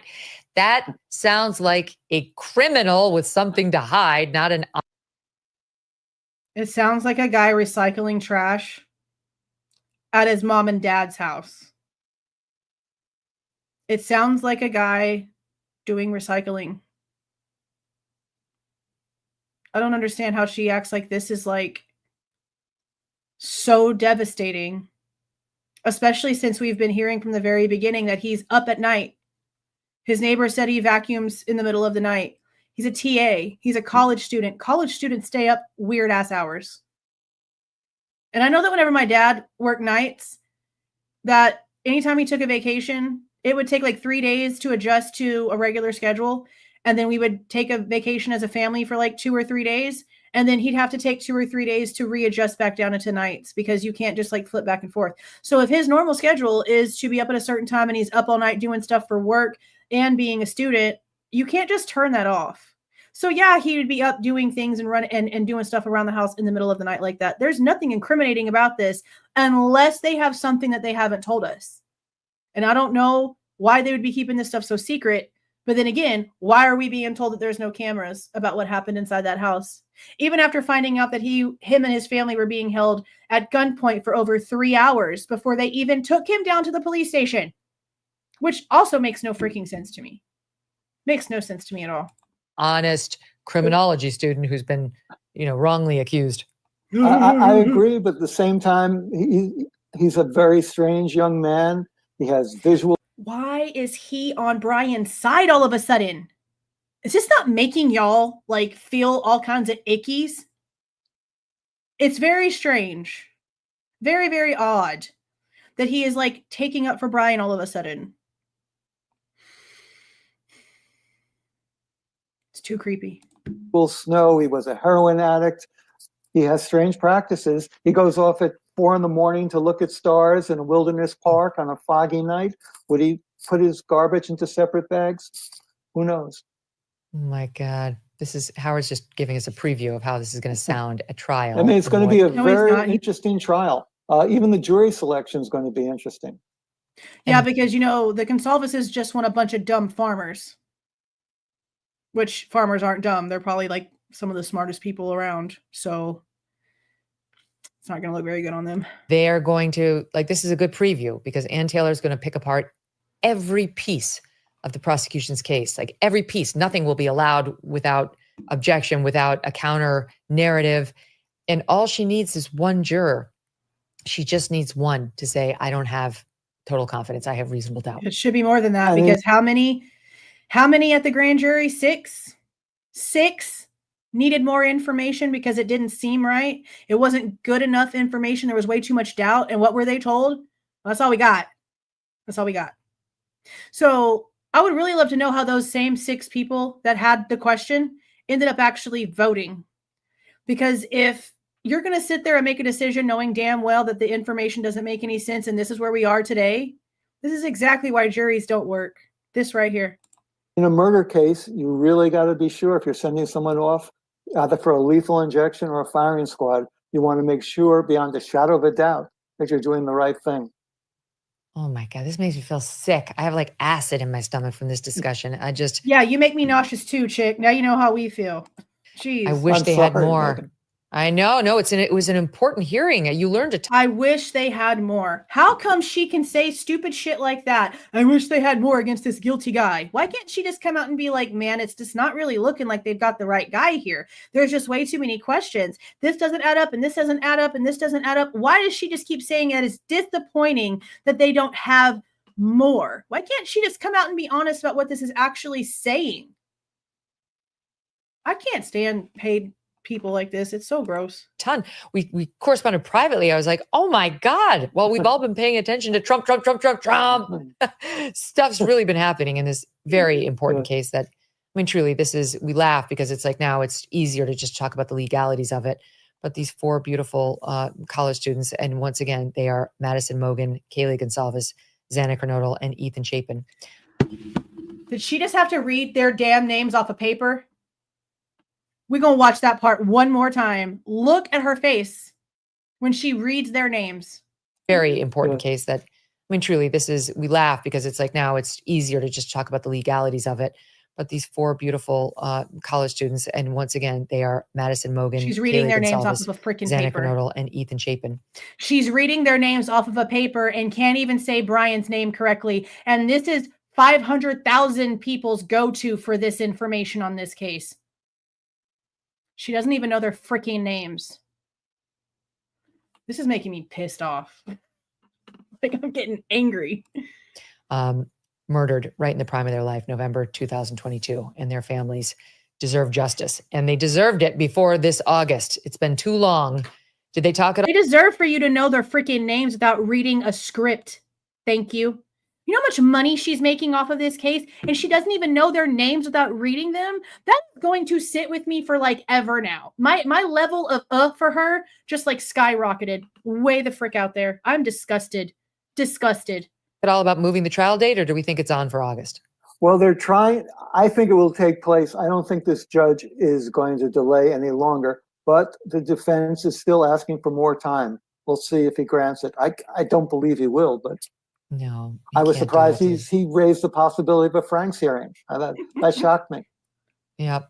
The families deserve, just let's have a trial. There's nothing that's going to be gained by a delay by the defense or the prosecution, frankly. Howard, you're the best. Thank you so much for your great. Yeah, go ahead. Sorry. Done? Unless they can find these 2 unknown males whose blood. Yeah, I'm done. You're stupid and I'm done. It's not 2, it's 4. And I'm done. There's literally like 2 seconds left. They're not going to say anything else that I give 2 shits about. I cannot believe the disgusting crap that we just listened to. I'm glad I watched that with you guys instead of watching it by myself, because at least if I'm yelling at the screen, I know that I'm not just talking to myself. That was gross. That was so gross. And them, her literally having to read their names was just icing on the cake. Disgusting. Disgusting. We made it. We made it through. And I think my blood pressure's all right. How gross of a human is she? She's literally out here making thousands of dollars off of this case, and she can't even say their names without reading them. That makes me so mad. That makes me so mad. I saw a couple of people asking about the transcripts.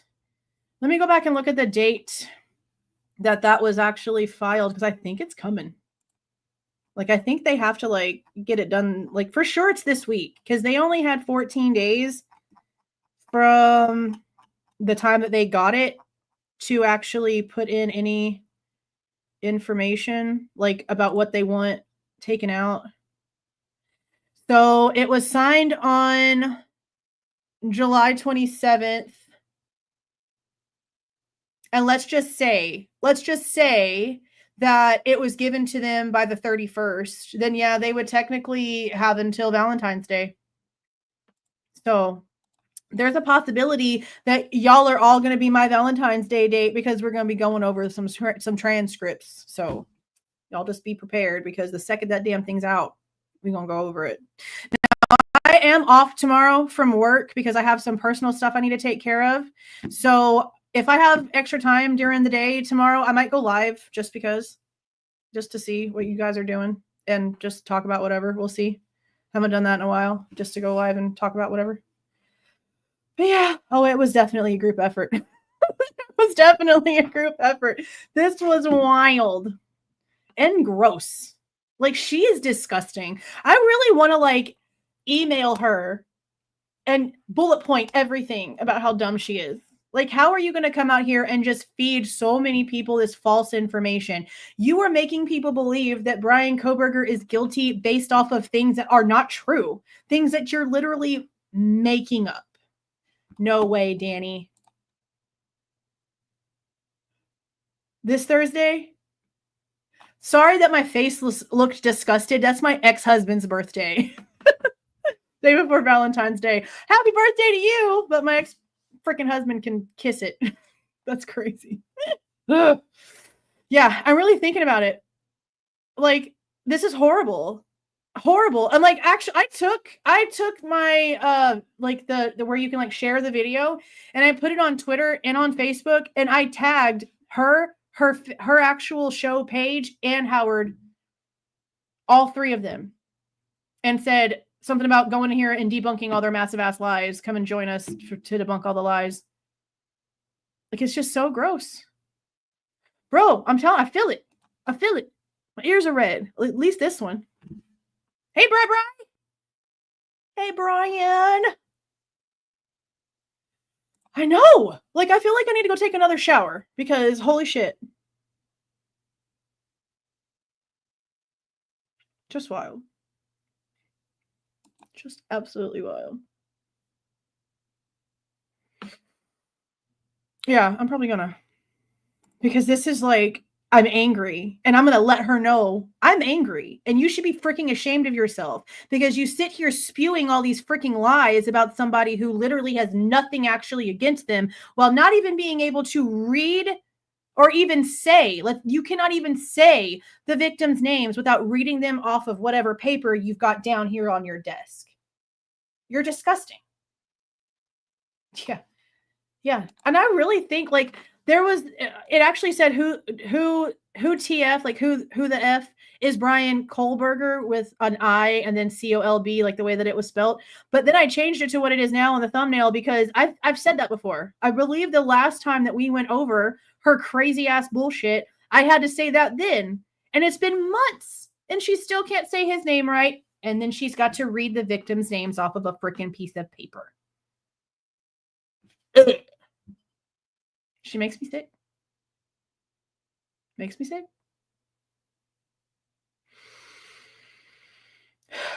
But I might email her tomorrow since I have time.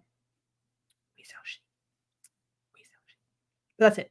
I'm going to go ahead and go so I can go watch Blacklist and try to relax my brain, because holy crap. This was gross. Super gross. My gosh. They sleep on beds of lies.